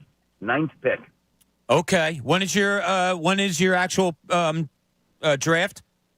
1 week from tonight. Okay. You and I are going to be sharing a lot of text between now and then. Get to work on that one. I have some ideas at 9. That I will keep to myself for right now. We'll share them over text exchange. But yes, I need to do everything I can to bring home the to bring PerSources its 4th championship in 5 years. Wow. Proud of you. Proud Tell to call that. you a friend, Shefty. Good job, Shefty. See you, buddy. We'll Thanks, talk to you. Shefty.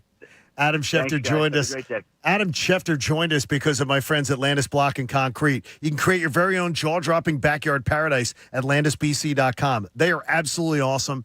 They will create a backyard patio for you. You want to cook outside. You want to be having like a giant sitting area, fire pit, whatever. Landis Block and Concrete's got it for you. Go to landisbc.com. They're the best in the business. Coming up, we'll talk to a Flyer regarding a calendar and really a season that stands in front of them in a week, plus plenty more. On Game 3, I got it straight, Game 3 of the NLDS coming your way next. John Kincade Show here on 97.5, The Fanatic. You know, a lot of homeowners make the mistake. They call it quits on lawn maintenance in the fall, and that means in the spring,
John Kincade Show, 97.5 The Fanatic. We appreciate you being here and being a part of the everything we've got going on today. I was very, very surprised, though, Pat. You're supposed to handle, aren't you supposed to handle, security for the show? No. Oh, I thought that was part of your job description. No, that is not my pay grade. Yes, it was. It was security for the show, engineer, do sports updates and everything. Read the fine print, dude. Read the fine print. If they want me to do security, the 5'3", 150-pound guy to do security, then they really went budget. Because, Gritty just walked in on us this morning. Yeah, they must have had a Groupon. Gritty storms into the studio this morning, just makes his presence known.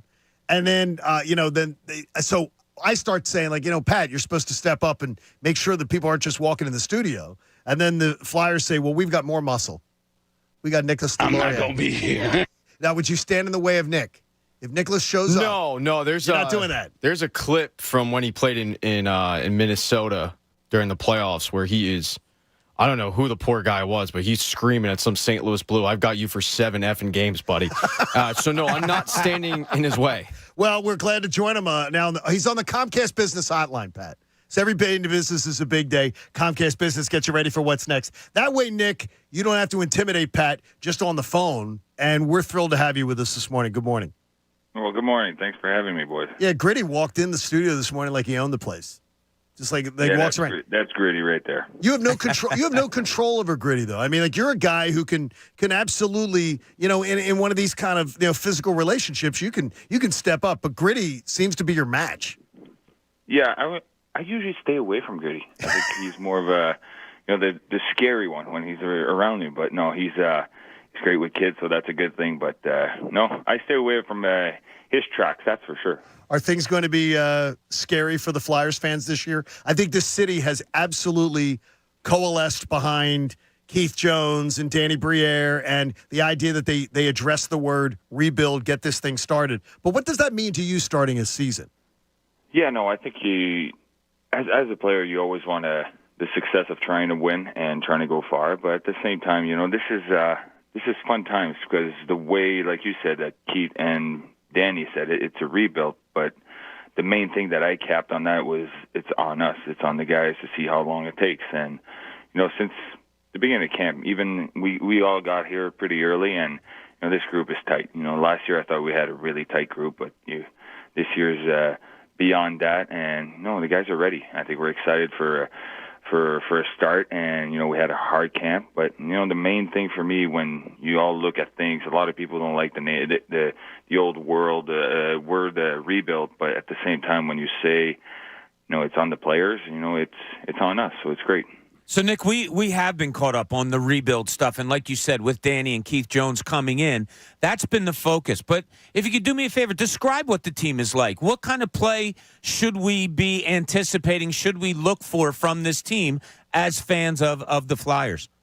Well, obviously, I think the emphasis on the younger guys or the young kids are huge, and we had some surprises this year as well. You got Bobby Brink that had an unbelievable camp. He's so nifty, and after the full surgery he had last year, you got Tyson Forster as well.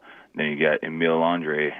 We got some deep prospect pool coming up, but I think for us it's our identity is being hard to play against, and we're gonna thrive. I think we're gonna push hard, and we have 2 unbelievable goalies, even 3 with our trio right now. But it's after what I saw in camp and how competitive everybody was, it's like I said, it's on us. Nick, with the new change coming in with Jonesy and Danny Briere, what differences, other than the whole rebuild, retool thing, what differences have you personally seen as a player with the new regime? Just the communication. I think I loved everything about what it was last year already, but just the changes that we've made is even the upper management. I think I've seen them downstairs in the locker room more often than all last year, and they're asking us what do we need, and I think they trust us. So that's the main thing that I feel really part of this, and it's just communication is a big key. Nick Delorier joins us, and the Gritty calendar is going for sale that will benefit Flyers charities. I think this thing's going to be a big hit. I mean, really, really nice. Gritty got a little sexy in the calendar too, Nick. I mean, he's showing off. I got to tell you this though, is that the one thing is that I think there's an opportunity to redefine what Flyers hockey is. What do you in 2023? What would you, if you had Keith Jones's ear right now, and I'm sure you already have, what would you want Flyers hockey to be? Well, obviously for me, I have a different role, but back in the days, the Broadway Bullies, I think it was something special. But this new era and the new generation, obviously it's not like back in the days, but just bring back how hard Philly was to play against. And we all know how the city is. It's behind all of our teams. It's gritty. Can talk. It's gritty, exactly. And but I think that's the main thing is just bring back exactly what that era was. I know it's the new era orange, but you got to put back a little bit of old school than what we had before. And does John Tortorella lean on you for that, Nick? Because that's your type of game. That's the player you are. Does he accentuate that towards you, or do you feel like it's dialed back? Like you said, it's not old school hockey that much anymore. No, I think me and Torts have a pretty good relationship. We actually don't talk to each other that much, so it's great.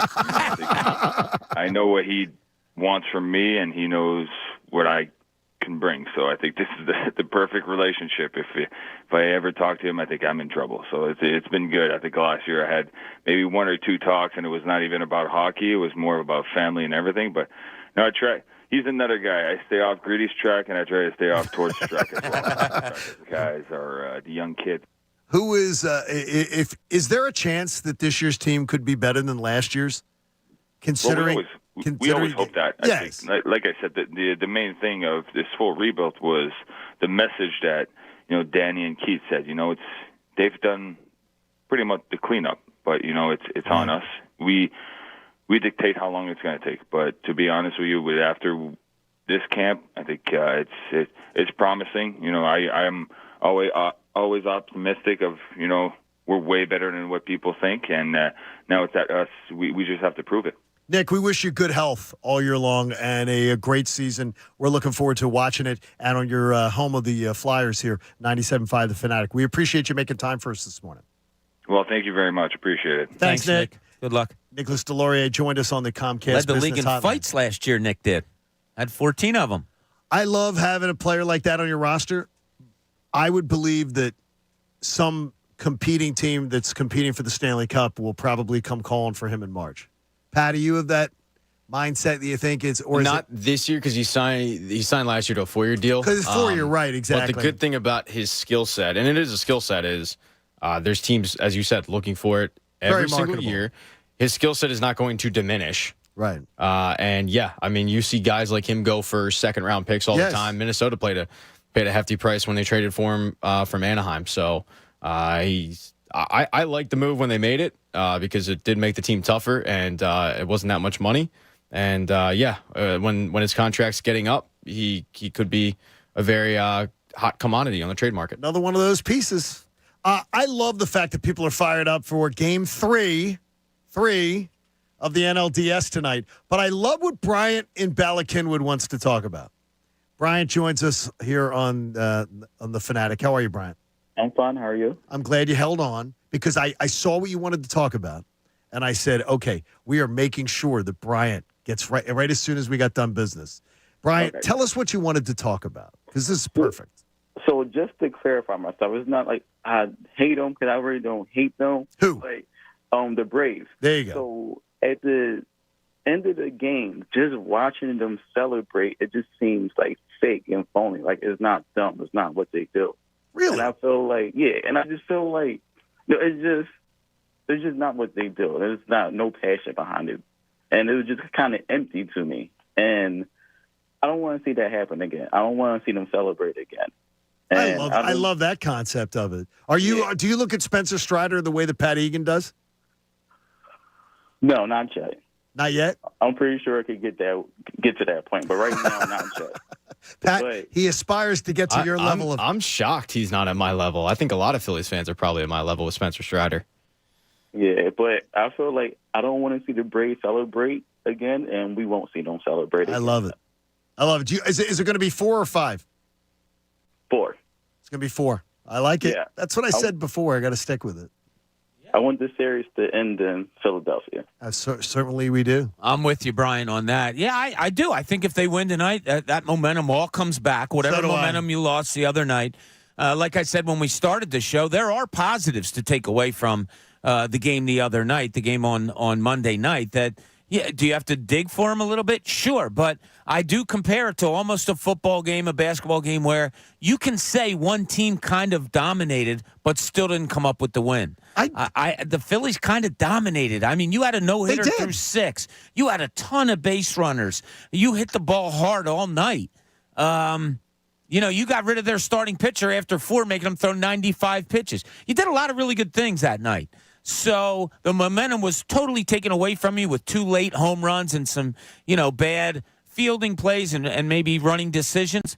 But there still is positives to take out of that game. Oh, yeah, absolutely. I like the fact, Pat, and I should make you feel better, that Bob can look, that we can't, you got to look at the entirety of the game.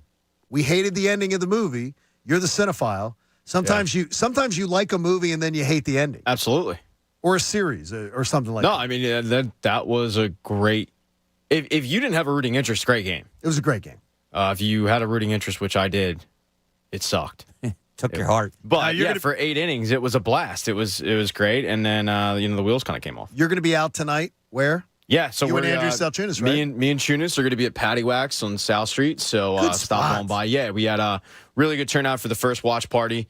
Even Ray Dunn made an appearance. What? Which was nice. Yeah, they call him Buckets Dunn now because all he was doing was ordering beer buckets all night. I heard if Ray knows there's a tab going. Yeah, Ray double buckets. But yeah, he stopped by. I might try to convince Connor to stop on by too. But the listeners, everybody that stops by, the first 50 of them, they're going to get a cool Red October shirt that we have. Very nice. And we got good Corona special. So yeah, pop on by. Hang and out with Egan tonight, which is really, really fun. So now cousin Ryan is checking in. Ryan the fireman. He's what are you are you going to be boastful this morning, Ryan? No, I'm not going to be boastful. I'm going to be warning of the Atlanta Braves fans and the Atlanta Braves, because the Philadelphia fans live rent-free in their head when they come into Citizens Bank Park. I'm very, very cautious about this game, but Max Strider, he will crumble. You mean Spencer Strider? Yeah, same thing. He stinks. Max Strider. If he comes in same thing. But if he comes into Citizens Bank Park and has to pitch, the Philadelphia fans will turn him into a kindergartner. Tomorrow night you get that opportunity. He's pitching tomorrow night. He's your guy. That I was there when the entire place was chanting Strider. Yep. Strider. And it was like we were in Little League Baseball. He couldn't handle it. I think what could come down tomorrow. I am scared because the Atlanta offense is very, very good. That's good analysis on your part, buddy. Love you, Ryan. It might be a little bit of a slugfest tonight. Like I said earlier, I'm more anxious for the Phillies offense to perform tonight than I am counting or needing Aaron Nola to be good tonight. It could be a 7-5 game. It could be a 8-5 game, something like that. I think the Phillies are going to hit tonight. I don't like what Atlanta's throwing out there. Phillies are going to hit. If Nola struggles a little bit, okay, well, then you're going to have to out-hit the Braves. It might come to that. I do think, though, that Nola's going to give you something pretty good. There is one thing I do not want Pat to articulate all day long, but I will say it to you, Pat, so you don't put it into the universe. Okay. The mythical of don't put this in the universe. The idea that if the Phillies get out to a 3 or 4-0 lead, that you're going to be uncomfortable tonight because of Aaron Nola. I think if the Phillies get a 3 or 4 run lead tonight, I think they're going to dominate them. I think run them out of the building, much like last year. Do my best to not. So don't articulate. Have that impure thought. Correct. That's an impure thought. More than that, they have to. No, they have to. You have to. Bryce Elder's going to pitch. You have to take advantage. You can't. You saw what happened. They got up 3-0, 4-0 the other day, and you didn't put them away. It's a boxer going out and then pummeling somebody with jabs and stuff like that, but never being able to put away, and then boom, you take one and you're out. That's what happened the other night. So you can't let up. If it's a jab, if it's 1, 2, 3 runs here and there, whatever, you got to keep jabbing, and you can't allow that big punch to come at you. Smart baseball, too. This is a guy with terrible control. So if he pitches, he is terrible. He cannot throw the ball over the plate most of the time. Don't bail him out. The other night, and Bob, I'm so glad you brought it up because it was in my notes too. That at bat with Bryce Harper, I had no idea what he was doing. They were pitching around him. They walked to the mound, talked about it, and you knew what they were going to do, and then he bailed them out. Don't bail them out. You can't. And we need Bryce and Trey Turner to have big games tonight. They like your big guys have to show up tonight. I wouldn't mind seeing a Schwarbaum too. That would set the place. Tom McCarthy said it on our air yesterday when we had him as a guest. He's like, nothing gets you going better than a Schwarber home run to start the game. It sounds like, oh, no kidding, but it is. It's huge. It's unbelievable. And when it happens, the team, the fans, everybody, and probably Aaron Nola also, they'll benefit from it. Absolutely. Give him a little break. Hey, I've never really been a fan of him hitting leadoff, but there is something about him hitting a leadoff home run in the postseason to kind of like put the stamp of like this one's going to be different. What about the other night, though? And I think Jeff Francoeur wasn't speaking out of turn. The idea of, like on that play when he got thrown out at second with the deep ball to shortstop that was way, way to the shortstop's right, that Arcee is right. And he's like, if any other guy in the lineup was running to second, they probably would have been safe. He's probably right. Yeah, he's not fast. No, he's not at all. But he tries. That was really, he tries hard. We like that. He tries hard.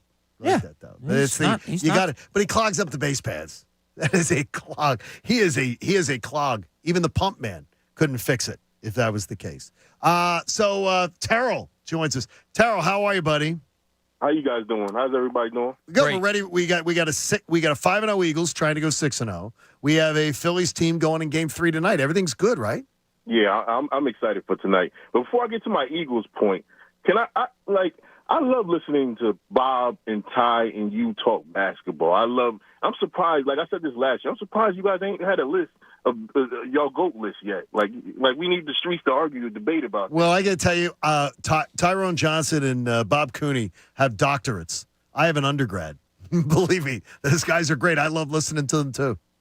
Yeah, it's exciting listening to the passion in basketball and their voice and their knowledge of the sport. You know, they covered it for years. It's really exciting. I want a GOAT list, though. I want a GOAT list. Maybe for social media, you and Tyrone can do that, Bob.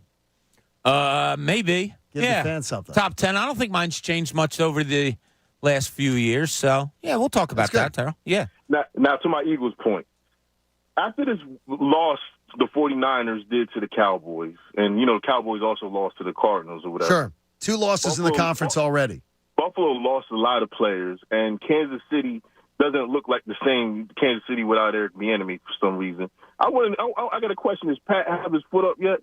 No, I think Pat's still the one. I'm the one I think most arrogant about it. If they go to 6-0, the Eagles go to 6-0, the Cowboys could be out of the race by Monday night.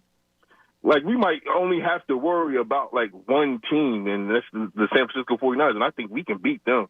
Well, you're going to have to beat them to get home field advantage for the NFC Championship game.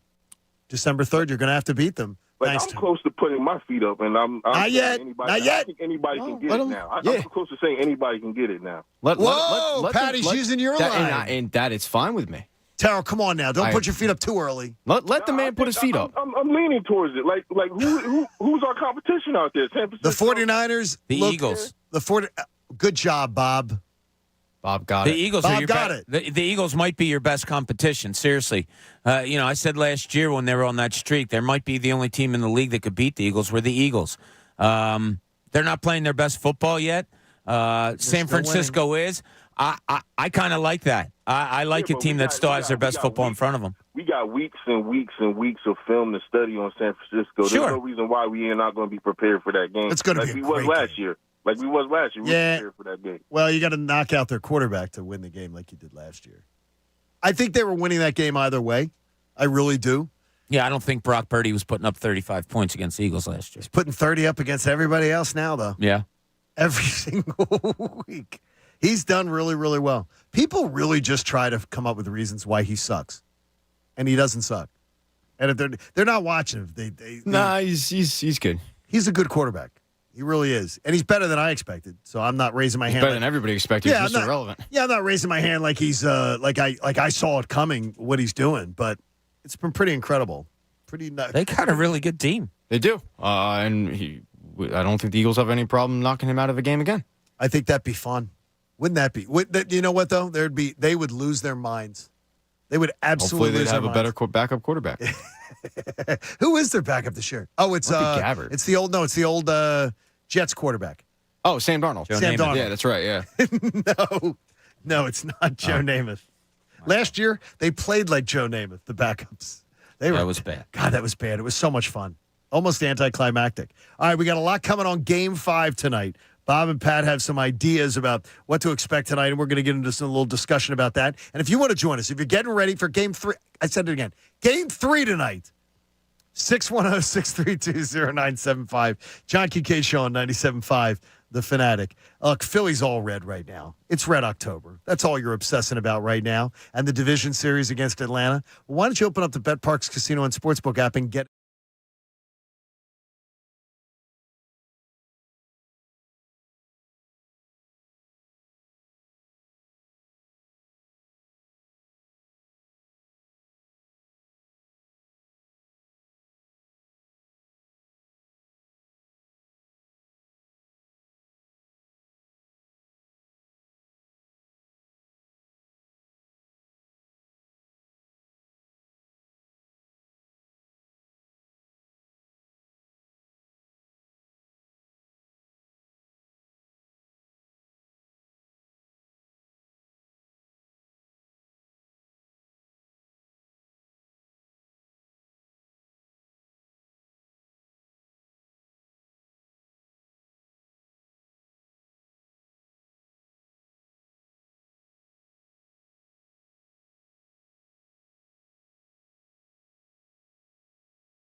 Arlington, Philadelphia, a Beasley Media Group station. Official home of the Sixers, Flyers, Union, and the best Eagles talk in Philadelphia. 97.5 The Fanatic. Now, back to the John Kincade Show on 97.5 The Fanatic, Philadelphia.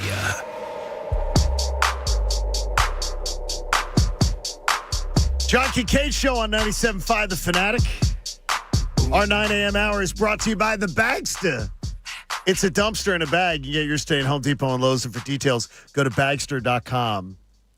Bob, what were they saying? The parking lots were opening at 9 or 10 this morning when we saw the news? No, they said that the store to buy stuff was open at 10 down there. Oh, the store was open at 10. Yeah. I have a feeling there's going to be some early tailgaters today. I'm thinking of driving home past the stadium just to see what it You looks like. like to do that, you I say. do like to do that when there's an early game. I'm probably going to stop over and see Andrew at PJ's in Maple Shade today to That give him sounds some great. support. Yeah, it was fun last week when he did it. We all stepped on air. But, yeah, a lot of people came out. So come on out, Maple Shade PJ's, and check out Andrew doing the midday show. I understand the director of fun and games, John Brazier, will come on by from the Phillies and join us in a few moments. But Bob wants to ask in Cooney's Corner about the most important player tonight. I bet we're going to have 3 different answers. Now, let's see what's in Cooney's Corner. Tonight, I think we would all have pretty much the same answer as who's the most important player. Maybe I'm wrong. But I wanted to carry it through to the rest of the series because we'll start with just tonight. Who's your most important player tonight? And I'll start with you, John. Bryce Harper. Ooh. Pat, where you go? Aaron Nola.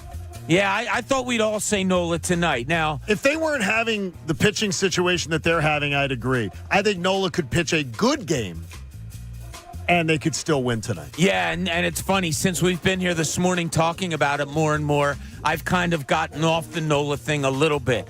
I think he has to be good. I don't know if he'll have to be great, but he's still... The less important he may be, you're right, John, might be because of who Atlanta has thrown out there and the way the Phillies should be able to hit the ball. But 3 games left at the most, 2 at least. Who is your most important Phillies player for the rest of the series? Now, John, is it still... Yeah, that's it. It's still Harper. He's the straw that stirs the drink, and he's the guy who is supposed to be your best player. So he's got to show up, and he's got to do it. So far in the postseason, he has not. He has not. I will go with Trey Turner. Like that answer, too? Wow. Same kind of thing with John.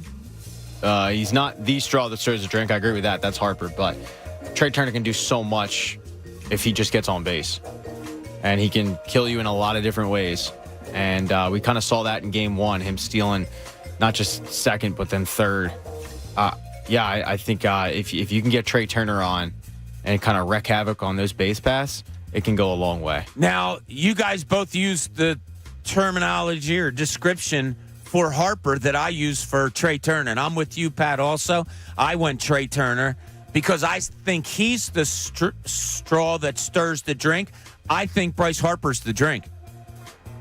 Okay. Like the straw gets you to where you want to be, where you want that drink to be. You stir and stir to get everything mixed up properly to make the drink great. I think he's the drink. Yeah, I think Turner getting started, getting going, singles, doubles, stealing bases, all that stuff makes the lineup so much better. I got to go with him for the series. I'm sorry, Pat. I didn't mean to interrupt you. No, it's their lineup is so interesting because if Schwarber gets out and you get Turner on with the crowd the way it is that we expect it to be, you get Turner on wrecking havoc on the base pass. Yeah, that could open up a lot for Bryce Harper. Yeah. Game 1, Turner was ridiculous. Yeah, and you've got Turner so out was there. Harper. He's got, if you're an opposing pitcher, you've got 2 hits, 2 for 2 and 2 walks. Gentlemen, Go ahead, I'm sorry. Gentlemen, please. Go on. You can have your time when we're done today. But when you have a Trey Turner on and you're the opposing pitcher, you have to keep, be mindful of him. On top of that, you've got the crowd letting you know, oh, by the way, we're about to break it open. It could lead to really good things for the Phils. And it's just like what we want out of a leadoff hitter is what he is. He gets on base, and he's the Acuna. He can steal you bases, not as much as Acuna does, but he can do all those great things. I go to him because I think when you have disruptiveness and then you have great coming behind it, I think there's your remedy for the Phillies scoring runs tonight. So I look at him first. Yeah, do you need stuff from Harper? Absolutely, no question about it. I need an adequate Trey Turner. He wasn't adequate the other night. In fact, he was inadequate. You need an adequate Turner tonight. He can't be making stupid mistakes and nonchalanting things. This is the postseason. Yeah. Can't happen. Yeah, you can't have that. No, absolutely you can't have that. You can't have it for a pitch, for a play, for an inning, for any time. I mean, it's got to be, you have to be completely locked in. And you're right. Those two plays that he made the other night didn't appear like he was. And the announcers alluded to it. Yeah, I can't wait. I can't wait till 5:07 tonight. It's going to be so much fun. Well, no, it's more like 5 o'clock. Because unlike Atlanta, our fans will understand there's nothing that forbids you from being in your seat for first pitch. And as they've said before, you're talking about fans that rarely use their seat during the postseason. They Game 5 last year of the NLCS, I was not in attendance for that one. And it was, fans rarely sat down. Like, I know Haley was at the game. It's like she said we didn't sit down the whole game because everybody was standing. Yeah. And just, there's nothing like that in Atlanta. Yeah, we're built different. Yeah, we are. We just are. No, Pat, it just means more here. It does. I like that logo better. Use the SEC logo on them. It means more here. It absolutely does. When there is a Philadelphia sports team pro that is in the playoffs, this city rallies around that squad no matter who it is. But you know this better than anyone. It seems like pro sports are an afterthought out there. It's college. Well, I don't think it's an afterthought, Pat, especially with the Braves. Braves outdrew the Phillies and things like that in attendance. They have a great fan base, but they don't have an energized fan base like we do. Not even close. I mean, No. It's ridiculous. Theirs is a fan base that reacts. Philadelphia is a fan base that anticipates. Correct. Yeah, that's a really good way to put it. Thank you, Pat. You've had a strong I feel like segment. giving you a hug right now. Let's wait for the break. Okay, cool. The anticipation. The anticipation. Hey, the 9 o'clock hour of the John Kincade Show, again, brought to you by the Bagster, the dumpster in a bag. The director of fun and games, John Brazier's in the building, which usually means that there's something big going on, Pat. I think there is something big going on. There is. It's Game 3. Game 3 of the NLDS tonight. I'm worried that 5 keeps coming out of my head, like I'm almost manifesting Saturday night. I do not want that. No, I think it's if this was a best of 7 series, then you would be preparing for Game 5 for the pivotal Game 5. Yeah, so I don't think you're like a Freudian slip, if you will. I don't think it's a pivotal Game 3. It is a pivotal Game 3. Absolutely, it is. I mean, whoever goes down tonight is facing elimination. It's going to be. I can't wait. I cannot wait to see our fans tonight. There's just some ridiculous stuff. Please don't take the cheese on social media from guys like Barrett Sallee telling you the Braves have the best atmosphere in the major leagues. I'm like, it's an absolute joke. It's like going to a church. It's like going to a book club. But no, we have people Pat, in Philly media jumping on a tweet from a guy you're saying, who I personally like very much, but he is a guy who's trying to get you to take the cheese. Everybody knows. I've been to some raucous book clubs, by the way. Well, the book club in Atlanta, it is fair because I told Philly fans, we know this. You don't have to wait till your team does something good to support them. Unlike the fans who are sitting on their phones. I don't know, they're playing Sudoku or whatever. John Brazier joins us here in studio, director of fun and games. Hey, let me just tell you, I was down there for the first game, the wild card, and I was down in the Diamond Club, CP Rankin Club seats. And I was right next to Joe Torre, right? So Joe Torre, during the whole introductions of the Florida Marlins players, our fans were going nuts. And they weren't doing anything crude. They were just going nuts, like intimidation, like every time they announced the Marlins player. And I looked over at Joe Torre, and he just had this look like, thank God I'm not in that dugout right there, right? And I said, you know what? Just by looking at his look, I said, I think we're going to win this series pretty quickly. So, and we did. It was exciting. And the fans are really buying into it and very, very excited. And today, with Game 3, I would imagine a lot of people are arriving earlier, cutting out of work, probably at like lunchtime. Well, it's an earlier game, obviously 5:07. The gates are going to open at 2:37. We got the block party, which is going to start at 2:00 down on CB Way. So I think fans are going to have plenty of opportunity to get ready, and I just can't wait for this crowd because again, it has something special. Obviously, the wild card's the Marlins. We really don't have a big rivalry. I mean, we have a rivalry; they're in the same division. But the Braves, we just have such a storied history with the Braves, and I think just after what they did, I love what Castellanos said. Is we got smacked in the mouth, and how many times has this team come back after brutal losses, which we've had this year, Sure. And they just come back and just erase that the next day. I think we're still in the Braves' heads, no matter what happened at the end of that game the other night. And again, they're the ones feeling the pressure. They're the ones that if they lose here, they know that if there's a deciding game in Philadelphia with the fans we have, I don't care who's on the mound. And I know Strider on the mound. I know Strider's on the mound, but then Strider's on the mound who's basically saying that he doesn't. I know he's kidding, but he said, there shouldn't be fans in the ballpark. Well, I'm sure people remember that, and again, our fans can be rabid. So, it's going to be so awesome. But you got to win tonight to make tomorrow the death shot. Yeah, and tonight, obviously, we got. If you look at it on paper, again, you can look at it a bunch of different ways, but on paper, you got Nola on the mound, obviously battle tested. And then we don't even know. As far as I know, they haven't announced their starter. So it's either A.J. Smith-Shawver, who's making his 6th career Major League Baseball start. 20 years old. 20 years old in this ballpark. Or Bryce Elder, who faced us twice. First time, did very well against us, but second time, not so much. And he has his pitched pretty poorly in the month of September. 9.5 ERA in his last 3 games. Right. So, they're not in a great spot right now, and they used up a lot of their bullpen guys, but again, they got a little rest like we did. So it'll be interesting. On paper, we'll hope.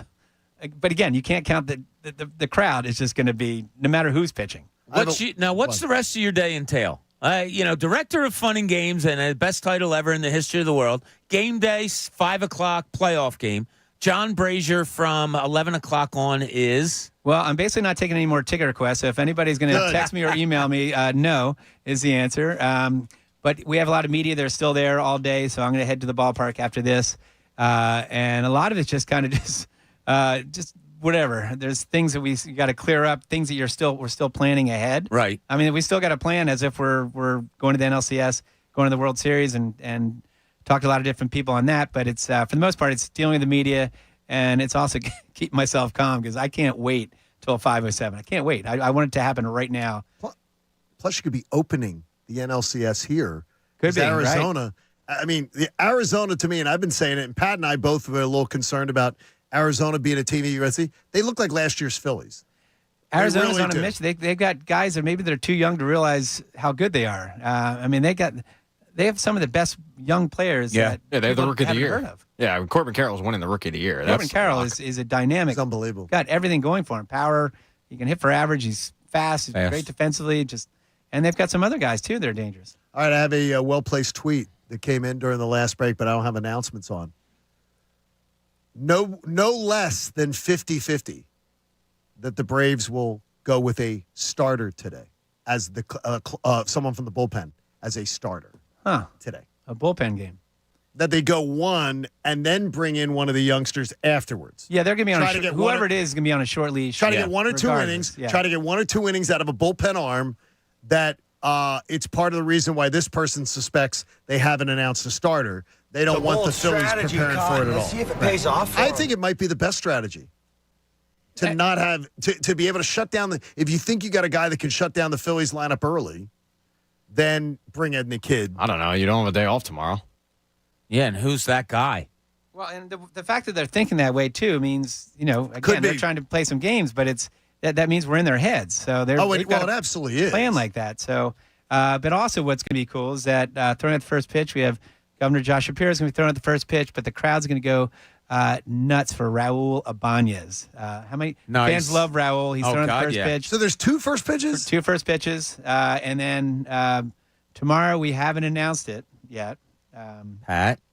But it's somebody who had a big home run during the 2008 playoffs. Well, that's going to be Shane Victorino. Is that what you think? Could be, or you could just wait. You may not take the. I wouldn't take the elevator. Yes. Oh, it could be the Canadian. I would take the stairs. You're incorrect. You're 0 for 2. Oh boy. Because you're thinking, how about someone that pitched also? Joe Now we're on to something, John. Now you're on to something. I got you. Is he a sommelier? I might have to get my Joe Blanton jersey out of Yeah, the he is a sommelier, and you hit the name. So Joe Blanton. Listen to Bob, though. Look at that. See, I tried to throw you off right there. But yes, he has a vineyard. He looks good, by the way, too. I saw him at the Darren Dalton Foundation event the other day, and he's in town. So, yes, Joe Blanton will be throwing out the first pitch. Okay, nice. And tonight, I would encourage the fans to do a little research.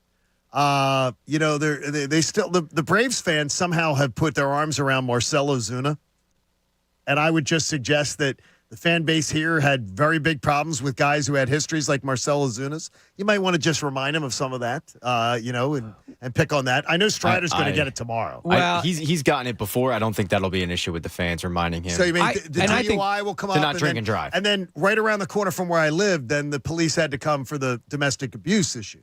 So. Well, if you're offended by it, and for me as a fan, it's Acuna. Just what he did, with flapping his arms, doing that. I'm assuming that was a fly eagle fly kind of. That's what I'm thinking. Knock on us, right? It had to have been. And the guy's just, he's just celebrates a little too much. Well, that's because they don't celebrate anything in the NFL. Right. So, Acuna has to look north around 750 miles to find some acceptable NFL football. Right. So that's great. I always love it when people will mock the Eagles. I'm like, that's great. When your team's great and people are mocking it, right. That's the best to me. Yeah, in their heads. It's in the heads. It is in the heads. So the secondary market I'm seeing here, just standing room only like 345. That's crazy. It's crazy, and then you have no control over that. No, and then if we win tonight, then it's going to be obviously more nuts because people want to see it close out. So, it's just so much fun. I can't tell you how much. I don't want this run to end because the fun, that excitement you have, just the buzz when you get into the ballpark, and just I love the fact that one guy bought 2 rounds for the whole section. For the whole section. I think it was like $9,000 he spent. So, I want to find out what section that guy's in. He tried to Leslie Goodell. I think she was in the section. Yeah, Leslie. Well, I'm wondering if he changes sections. Does he stay in the same section or does he move around? Right? You want to find real expensive night. Now, that guy should throw out a first pitch sometime. That's a great dude. Well, how about that, too? How about the speculation? Now, I think I did use the word spectacular when I said who's going to throw out the first pitch because it was a surprise last time, and that I was basically was a trending on Twitter.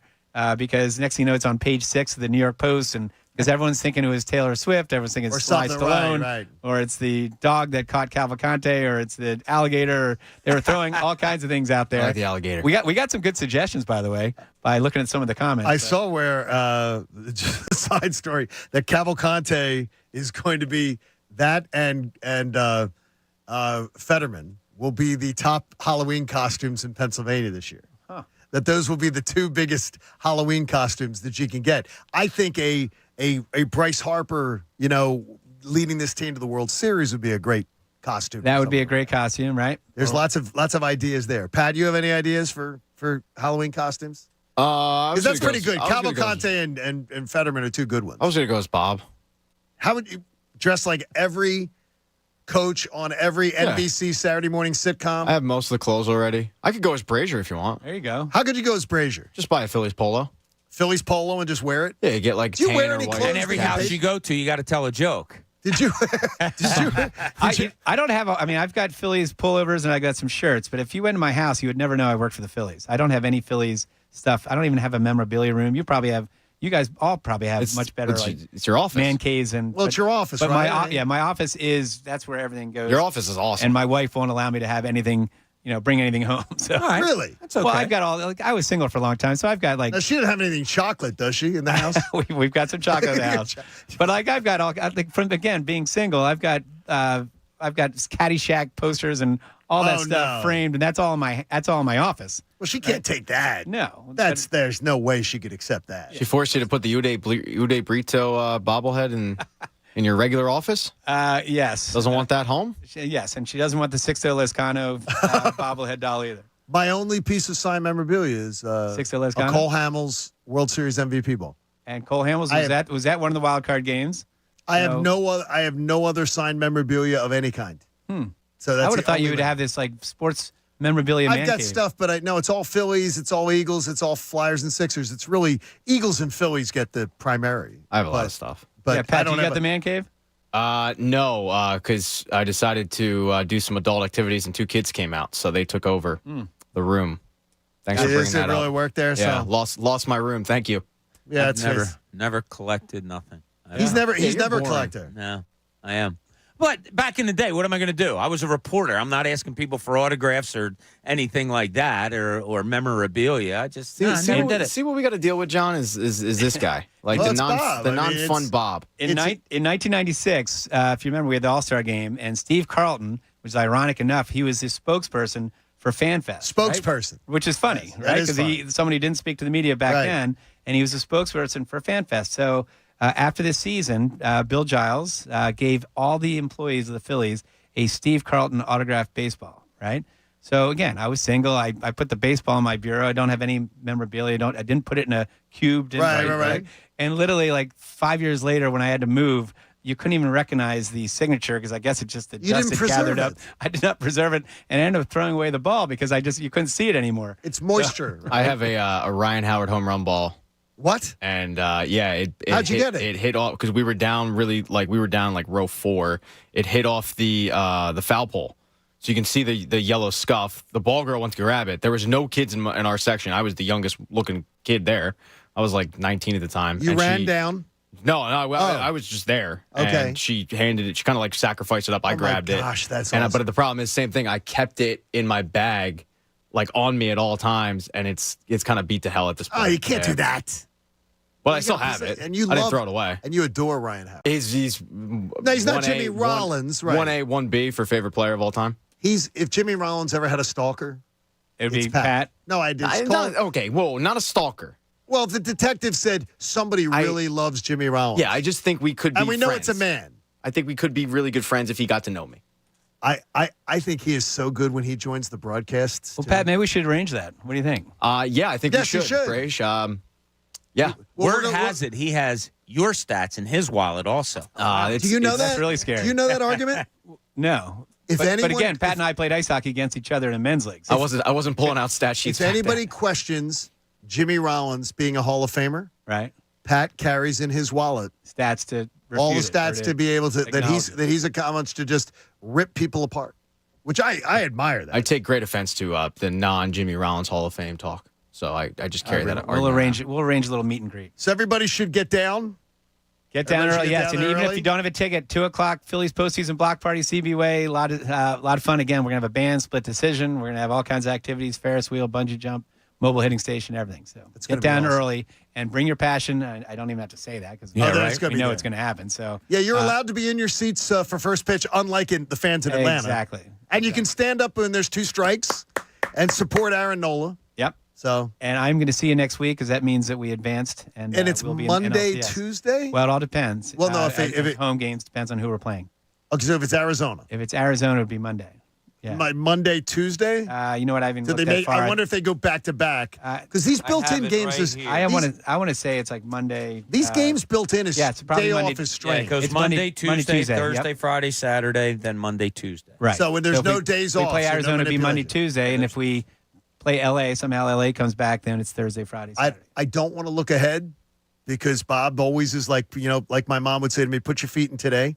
But if you can close this out in 4, then you get to start with Wheeler and Nola at home. Yeah, and obviously you want the Dodgers to win just to get Extend them a going so little they bit. can't set their rotation. I may want them to sit. Yeah, maybe that's good too. But Cool we off need- those bets, remember? But we need to take care of the business Yes, tonight and we do. tomorrow. so- Exactly. See, we're allowed to speculate on all those things. You just go down. Take care of the fun and games. All right. We love All right, seeing guys. you. Go Thank you, buddy. Phils. Take care. Go Thanks, Phils. John. Everybody get down there. We love you, John. Thank you. Good luck. buddy. Hey, we have so much coming up in your thoughts. Andrea wants to chime in, and a lot of you getting psyched for Game 3 of the NLDS. You want to get in 610-632-0975. Pat has another intrusive thought that needs to be squashed. We'll get to that next. John Kincade Show on 97.5 The Fanatic. If you're playing fantasy sports, let me give you a heads up. It's not getting you into shape.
On 97.5 The Fanatic.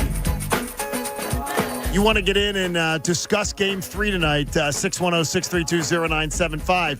As far as Bob says it's a must-win for both teams. And you started out the show with that today, and I got to tell you, the more I think about it, the more I believe you. Yeah, it's tough. Phillies lose. Strider's a good pitcher, and that's going to be tough, even though it's home. Being down 2-1, that's not good. I think it's even more of a must-win game for Atlanta because if they go down 2-1 and you go tomorrow here, that's going to be a little bit nuts. Yeah, they lived it last year, and the Phillies still have Wheeler in their back pockets for Game 5. They just got to get to that if they have to. if they have to. So yeah, I really do feel like the momentum, even though it was torn out of us the other night, I still think the momentum leans heavily towards the Phillies. Hall of Famer Don Sutton, God rest his soul, was a fantastic dude that I got to know really well. Don Sutton would scoff at me whenever I talked about innings eaters in baseball. He thought was a ridiculous thing. And then he would say, when you talk about somebody that there is momentum, and he would always be a believer that momentum is the next day's pitcher. It is not. Momentum doesn't carry in baseball the way it carries in some other sports. Well, somebody said that to me yesterday, a caller. And I said, why do you think that? Because in other sports, you don't play the next day. In baseball, you do. So if there's a chance for momentum to be carried, you think it would be easier to carry it to the next day as opposed to 2-3 days later, a week later. I don't think it does, though. I really don't think baseball has momentum. I really don't like it's a slow game. Now the thing is, though, you lose tonight and you're the Phillies. You've lost 2 games in a row. I don't believe it's a momentum thing, but you're behind the 8 ball, and it's going to take a monumental task to try to save your season. It's funny because when you win a game in dramatic fashion and you go on a little bit of a run, it's momentum. Yeah, I don't buy it. And then if you win a game in dramatic fashion the way the Braves did and they lose today, there's no momentum. It's just not momentum. It literally depends on, I guess what happens from here on out if the momentum thing is real, at least for the Braves. I do think some teams can rally behind it. Like we talked about the momentum last year with Gene Segura getting that base hit. None of us thought the Phillies would win that series. They get that base hit from Gene Segura. I mean, their offense was completely late to the party on that one, and they finally show up with Gene Segura. They get the base hit. They end up winning the game. And we think it carried them into a little bit of a postseason run there. That's momentum. Yeah, I don't buy it. I think it was the fact that you put Nola out there in the mound and he pitched a gem. Like, I don't think that, and I don't know if it's whether, like, I don't know if I expect Aaron Nola tonight to go out and be, I don't think he has to be spectacular to win this game tonight. Probably not. But and if he does, that'd be great. Yeah, if he does, the bigger story is where are the bats? That should be good. And I do believe the bats are going to get to him early on. Hey, Andrea's been holding on. Andrea, you're excited about tonight's game very, very much. Absolutely. I told you guys on Monday, I think it was, when I had to unfortunately agree with that Yankees fan that I definitely think we're going to take the series for sure in both these games. But I called because I feel like, and it's, especially after listening, I thought I was going to forget what I was going to say, but there's no way after you hear about Jimmy Rollins' male stalker over there. Whoa, I'm just a fan here, okay? He's a little obsessed with Jimmy. Fan. And that's exactly my point. We are not fans. We've got to come. You know how the brotherly shove just came out as a blue, just came out of nowhere? We've got to come up with something better than fan, because it doesn't describe the citizens, the residents, the brothers. Do you have any idea? Of this city. I have been brainstorming and I cannot come up with anything, but it's got to be something, because we're not fans, guys. Like we're just, I mean, for Christ's sake, pull out the wallet right now. I think, how about Faniacs? Like Maniacs? Faniacs? You know what? We're fanatics. Well, I know too. Fanatics. We are, and I know too this. I know our fans won't litter the field with if a call doesn't go their way, they're not going to be littering the field tonight, like the fans in Atlanta. Oh no! That's so Bush League. Thank you, buddy. We appreciate it, Andrew. You got to run. It's changed. I mean, like the Atlanta fan, 2 games this century have been stopped for throwing debris on the field. Both of them happened in Atlanta. Yeah, and It's Bush League. I didn't see it leading Sports Center. I didn't see any of the national talk show hosts going, "Oh my God, look what happened down there." It's a disgrace. Like the laziness of national takers, I'll say, because I don't want to use the word journalists, about the Philadelphia fans. It's just unbelievable. But that's what it is. It doesn't matter. I like what Andrea was saying. If there was a better word than fans, that's what Philly people are. Nah, not really. Extremists, but I like how you made a play on a word. Faniac. That's Faniac. not bad. Let's put it this way here. I want to ask Pat. I'm trying to remove every intrusive thought from your head because Pat is. Appreciate that. You like tonight though. You feel good about tonight. I do think they win tonight. Yeah. Okay. So, but what I would there is one intrusive thought though, and it brought you back to a game of Philadelphia Phillies past, and it was a really bad moment in Philadelphia Phillies playoff history past. I want you to wipe that out of your head. This isn't 2011, Pat. Okay. It's not 2011. So, I mean, I don't even know what you're talking about. It's gone. It's in your notes. Oh, I know. It's gone now. Oh, it is? It's told me gone? to wipe it out, it's out. No, but I want you to at least talk it out. that you don't see that, because if we get these negative thoughts out of you, I think we got a better shot tonight. Yeah, the game I'm referring to is the Cardinals-Cliff Lee game in 2011. Same thing, best of 5 series. And the Phillies jumped out to a 4-0 lead, and Cliff Lee gave it up. And at the time, it was like, all right, whatever. They're the best team in baseball. They'll win this game. They've been the best team in baseball. I'm sorry, not the game, the series. They've been the best team in baseball. They'll win the series. Not worried about it. And they did. They won the next game. And then the Chris Carpenter game happened. Oh, my gosh. And, that'll still, haunt me. Because that was the window shutting. That was it. Was that a Sunday night? Monday? Yeah, I think it was Sunday. I think it was a Sunday night. Cliff Lee game. Do you remember? That's one of those. Do you remember where you were, Pat? Probably at home, just watching it. You forgave him too, right? I've never forgiven it. In the sense of he didn't want to do it. He didn't want to go out there and give up the lead. I don't think he was lazy with it. I think the Cardinals just jumped him, and that's never stopped us from ripping athletes in this town before. Yeah, I mean, we're getting so soft. But I don't look at that as being soft. I look at it as maturing as a fan base. Okay. I'm not going to Mitch Williams the guy. No, that's different. I'm not talking about egging somebody's house. Yeah, he was a great Philly when he was pitching, and that game, he ended up the wheels came off. I'm not going to blame if God forbid something similar happened. I'm not going to blame Nola for it. I always think you won't. In the sense of you've been all over Nola his whole career. In the sense of 5, well, not the whole career, by the way. But in the sense of 5 years down the line, am I going to be ripping Aaron Nola for being Aaron Nola? No. Okay. So I'm not. I don't think it's soft though. I think it is a maturity of the fan base. I would tell you is that I would get to go in and see Phillies teams when they would come through, and I would go in the clubhouse, go talk to some players and everything. I don't think in the entire great Phillies run, that run of time, did I ever meet a more dispassionate player about being a Philly than Cliff Lee to me. He just didn't seem like the rest of them. He seemed like a mercenary to me. And maybe that's wrong. I mean, it's just an impression that you get. He seemed like a mercenary to me.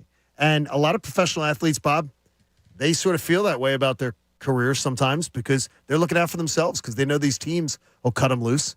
Well, in his case, they did, right? He gets traded from he got traded from the Expos to the Indians to the Phillies to the Mariners to Texas, and then signs a free agent deal with the Phillies. I mean, he had bounced around. He was a mercenary. When he signed with the Phillies, I remember the story being his wife grabbed the phone and told Ruben Amaro, don't break our hearts again.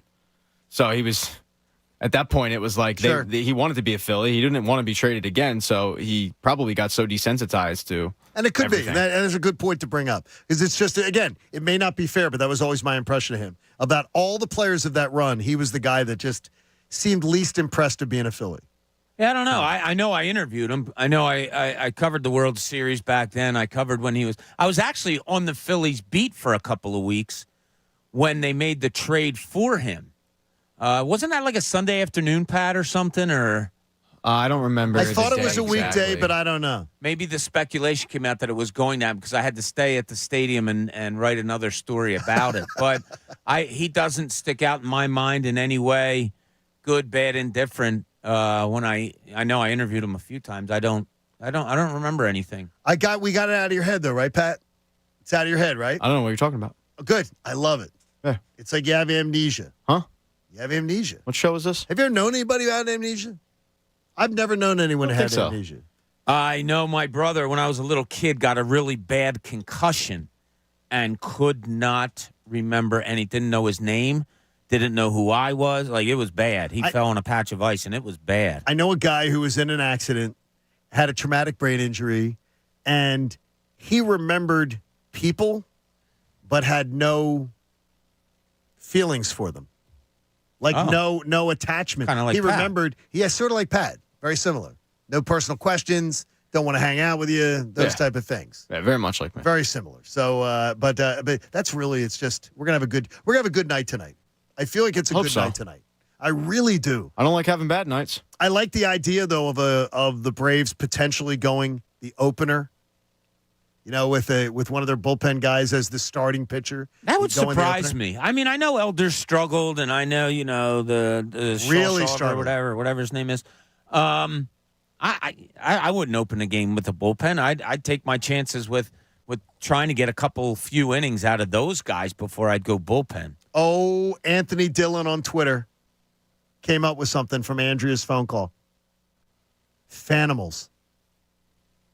Phani. Fanimals. I sort of dig that one. I mean, that's fantastic to me. That would be a great one. So yeah, that'd be good. Bad. Hey, Chris in Havertown joins us. Chris, good morning. You're on the Fanatic. Hey, good morning, guys. How y'all doing? What's going on, buddy? So you guys broke my brain. You know, when something bad happens, you block it out, you go to therapy, and it disappears. Mm-hmm. So the Cliff Lee game, I was at that game. I was also at a game before that day, which was the Eagles-49ers game, which the Eagles were freaking winning at halftime, blew that game. So we go to the Cliff Lee game. They were up 4-0. We blow that game. Tough. That was a tough Sunday for me, my friends. Anyway. Get it out of your mind, Chris. I'm back to therapy, bro. No, but it sounds like you've gone through it, like you've worked it through. Yeah, you got to talk to a guy, man. You got to talk to somebody. Look, tonight is a perfect opportunity. I'm almost to the point where I'm looking at it going, they don't win tonight, Chris. It's almost like a choke job because you're going up against a team that they're going they have no pitching to throw tonight. Well, you know what doesn't scare me is because we shut them down for 15 innings. 15 innings. Yep. These cats couldn't do anything. The 27 Yankees can't do anything. That blows my mind. I'm not afraid of this team. We played mistake-free baseball tonight. We win. That's it. Do you think it was our great pitching? But like Bob with this, do you think it was our great pitching, or do you think they were a little tight for the moment? To go 15 innings scoreless is pretty amazing. I mean, Suarez looked great, and I mean, well, not great, but Suarez was dealing. They were a lot of whiffs, but I mean, Wheeler, my God, man, a no-hitter. I thought he was going to get the no-hitter the way he was pitching. Yeah, they would. Well, you know, Captain They Hook, wouldn't have let him go. Captain Hook would have taken him out. You know that. So that's happening. So, there you go. All right, buddy. Take care of yourself, Chris. Yeah, I think pitching had a lot to do with it, and Rob Thompson had a great game plan in that game one that he revealed after the game about the velocity and going after them. It appears to be a air quotes weakness of that strong Braves lineup about velocity. They just don't hit as well as other things. So that was great. And then you got Wheeler going up in the strike zone at 97, 98. So the Phillies have a game plan of what they want to do against the Braves as far as pitching goes. Now, with Nola, you don't get that. I mean, you're talking about a fastball guy that only throws 93, 94 miles an hour. His thing is placement. Where's his curveball? Where's his knuckle curve going? Is he hitting his spots? That's the kind of pitcher he is. It goes against what gave the Phillies an advantage in this series in the first two games. So he's going to have to be on target today. He's going to have his best stuff today. Does the fact that things are stacked in the Phillies' favor for Game 3 Does that sort of bother you inside a little bit? It does. It does make me think like, okay, we've seen so many stories like this in baseball where we think everything's heading to one team, and then the miracle story comes the other way. Yeah, I think it's just growing up with not great sports, being how old I am, that I always skew negative in big moments. And an example of that would be Bryce Harper comes up, his numbers against a guy are incredible. I mean, every time he gets a hit off this guy. And the way that my mind works is I go, great, the guy's due. And then if Bryce Harper comes up and his numbers are terrible against a guy, I go, great, Bryce Harper sucks against this guy. I wish I could rewire my brain to be more positive with that, but you're unfortunately right. Everything seems to be lining up where this really heavily favors the Phillies. So the way that my warped brain works is, oh, great, then we're in for a bad one. But I'm trying to shift that. I'm trying to shift that to positive mode. Positivity. Bob, when you see things pointing one direction very heavily for one team, do you not get that in the back of your mind? As a writer, I'm sure you've probably written a million stories where the underdog team with everything against them comes up with a win. Yeah.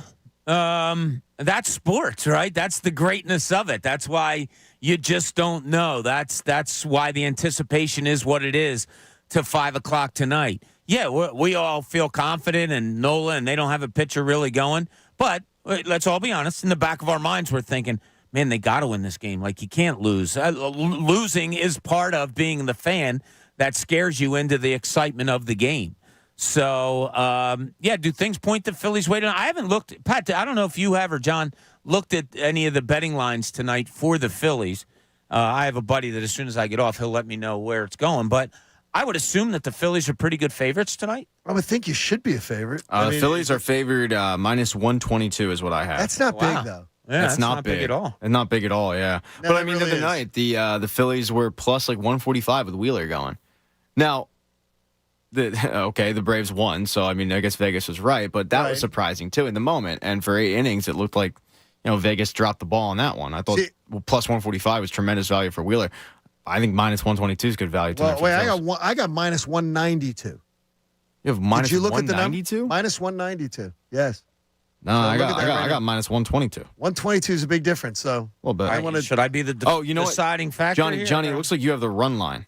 Because the run line of Phillies plus 1.5. Oh, okay. I'm sorry. Is minus 192. Yes. The money line just Phils to win is minus 122. That is correct. You're absolutely correct. I like the run lines, but I don't win them enough. There's just that needs to change. I've been on a great run, and now I'm wondering when's it going to all start to fall apart. But run lines are a great way for it to fall apart. Sounds like you have the Pat attitude. It's been, no, I just know it's good. I know my history. I'm never going to, Bob, it's never going to be, even if I'm ahead $400, $500, I know that I'm giving back. If I go, wow, I'm still on this run, I'm going to give back a couple hundred. I just know how it's going to work. It sucks, but Pat, minus 118 is what I've got right now on my BetParks app. That's one. And jump on that. Yeah, minus 118. So that's not too bad for the Phillies. Actually, if you're due minus 126, if you're due for a loss, I don't want you jumping on it. No. I've been making so much money this year, though, so I'm all for it. Yeah, but see, you're due for a loss. So just don't. No, I'm not, Pat. I'm not taking your attitude. I refuse to have your attitude about these things. Go into them with a like things are about to fall apart. Dante in the Northeast is going to pump me up. Dante, good morning. You're on the Fanatic. Good morning, boys. How you doing? Yeah, Hey, so how does Stanatics found? Fanatics? No, Stanatics. Stanatics. You know how Eminem came out with the song Stan? Oh, okay. I like Fanimals better. Okay. Like there was Dante, but I always love your contributions, of course. I love you too, John. But there you go, buddy. So what's going on? So I'm confident, but not overly confident.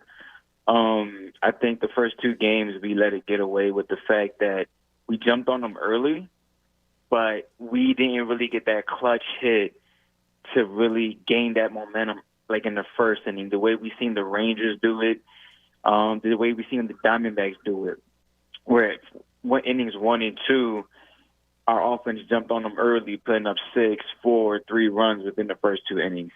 We've had those opportunities, we just haven't capitalized.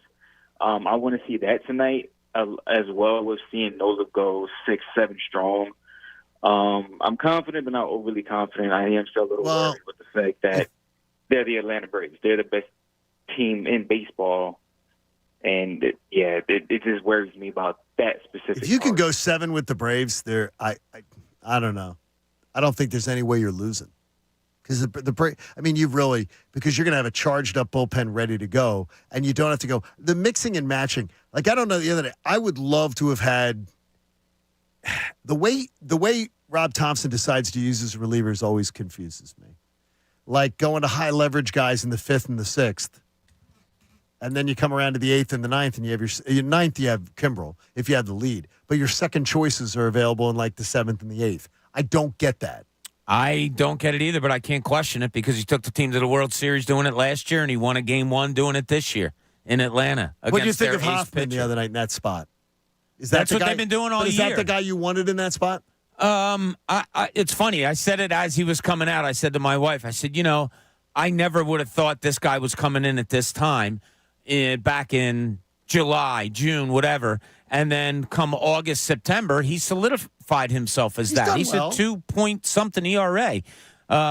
You would hope that Sir Anthony would have replaced him with that because his stuff is just sicker and all of that. Now that they have kind of a book on Hoffman, you wonder if it's, okay, give him back to Sir Anthony, plus he didn't pitch the other night, or if Kerkering's the guy there too. Maybe they're your number 1 and 2 guys right-handed right now. I can't question him.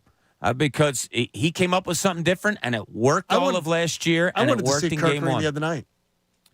I really did. understood not doing it. That was a tough position that Hoffman came in. But when you're up 4, I'm talking about when you're up 4-0.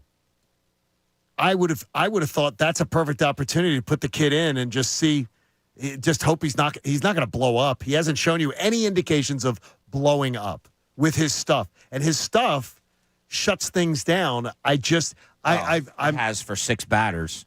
Well, no, you know what I mean? Well, I got you. His ascension through baseball this year was as monumental as any player in Major League Baseball. Being able to take the track that he did. I don't know. I'm anxious to if you put a guy on the roster and you say that he's good enough to be on the roster, I'd like to see him. Well, I want to see him. I mean, so you went with Alvarado in the 7th. And I love how he's been pitching, by the way. Yeah, so he gets you out of that. Then you have to go to a right-hander because you have a lot of right-handers coming up. Hoffman's been your best right-hander out of the bullpen this year. It's hard to say no. Put in the 22-year-old. I understood it. I think we're probably hindsight saying I would have liked to have seen Kerkering there. I'm going to raise my hand, though, as far as I wanted to see Kerkering pitch. Not at that point. I do not question Rob Thompson's decision the other night because as soon as the Olsen hit came to start the inning, I said to myself, Christina goes, get him out of there, get him out of there. And I'm like, I don't know. I'd be 50-50 right now because I was thinking about last year in Houston and saying, how much did I hate that they took him out? I would have given him one more batter, so I would have done exactly what Rob Thompson did. I can't second guess him on that one because I would have also kept Zach Wheeler in that game. And even knowing the history, and I think it was ignored a little bit, that they didn't realize the history was ignored between the two of them. The other night with JT Realmuto, he hits the home run. They talk about, boy, he knows him so well from all the years of catching him. They didn't take that into consideration the other night. But I would have made the same move as Rob Thompson. I wouldn't have taken him out. Would you? I didn't get to hear that yesterday morning because I was sleeping. I was surprised when Wheeler came back out for the 7th inning. The inning got done. The Braves got done hitting. I went downstairs to do something, so I didn't hear them talking or whatever. Came back up when he was throwing like his last warm-up pitch in the 7th, and I was like, I didn't mind it. I was just surprised by it, but I didn't mind it at all, no. Yeah, but hold me to that too, Pat, because don't let me get any selective memory, because I would have done what Rob Thompson done in that situation. I honestly had no problems with any decisions they made the other night. I didn't question any of them in the moment. And in Game 1, I was questioning taking Ranger Suarez out. I certainly did. In the moment, I didn't question leaving Wheeler in. I didn't question bringing in Alvarado. I didn't question bringing in Hoffman. I didn't question any of it. So I'm not gonna second guess it just because it didn't work because I didn't question it in the moment. No, and I was absolutely sitting in my own home going, yeah, I'm leaving Wheeler in. Yeah, he was cruising at that point. And then when the home run happened, I was like, first pitch too. Yeah. I was like, oh God. He told Rob Thompson, I want the ball, but have somebody ready. Yes. So I would have given him the ball at that point. Your ace wants the ball. Yes. So And you gotta give him the ball. after last year, and Rob Thompson has heard so much crap about it, if he ever listens to Sports Talk Radio, some of it provided by me, about what happened in Game 6 last year, I understand fully why he didn't take the ball from him.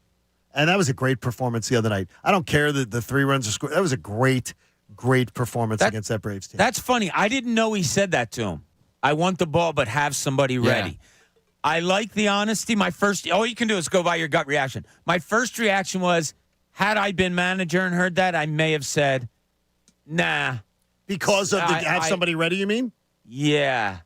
It's like as a coach sending your team out onto the field or onto the court, wherever you're sending them, your last words are always positive. If his words to me, the last word was, yeah, I'm good, but have somebody ready. I just heard it for the first time now, Pat. My first thought was, nah, you know what? Thank you. You did great tonight. No, I hear you on that. And I think if it was any other pitcher, he probably would have done that. But it's Wheeler. Yeah, that's and the way great he was point. pitching in that game. It's like, all right, yeah, I'll have somebody ready, but yeah, we're gonna give you the ball back because you've been no hit stuff through 6 innings, so. And I probably would have done the same thing, but in my mind, it just hit me as soon as you said, I don't know if I'd have sent him back out there if he had that last thought in his head was have somebody ready. I don't know. I understand. It's weird. It's how you look at things. I go, when you said it, I'm like, what? And then I'm like, yeah, it does make sense. Because someone's almost putting a seed of doubt in your head based on how they're doing. All right, let's do it again. We did it the other night.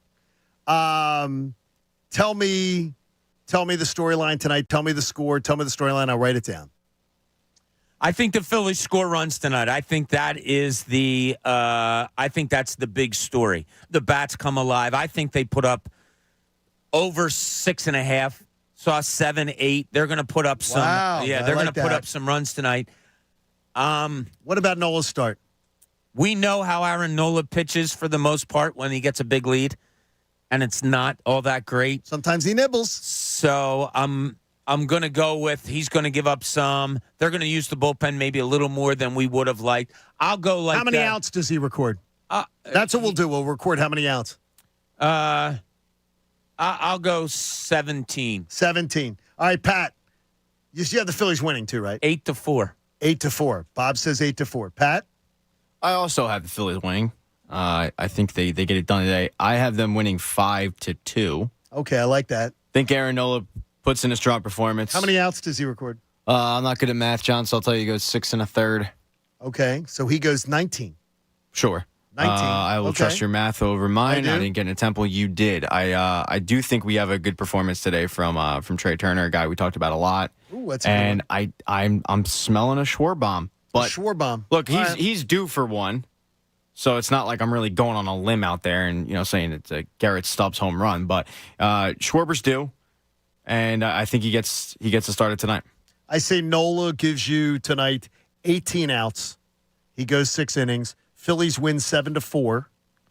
And if there's any other storyline to the game, is I think Harper will emerge tonight.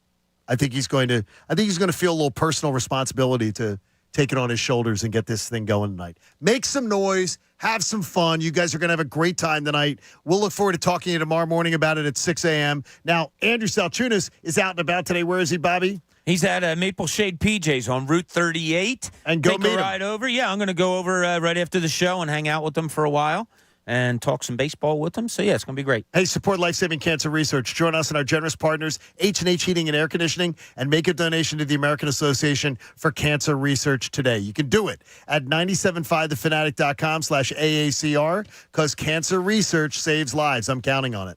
Hey, look forward to talking to you tomorrow morning after a huge Phillies win. Better be. John Kincade Show saying, have a great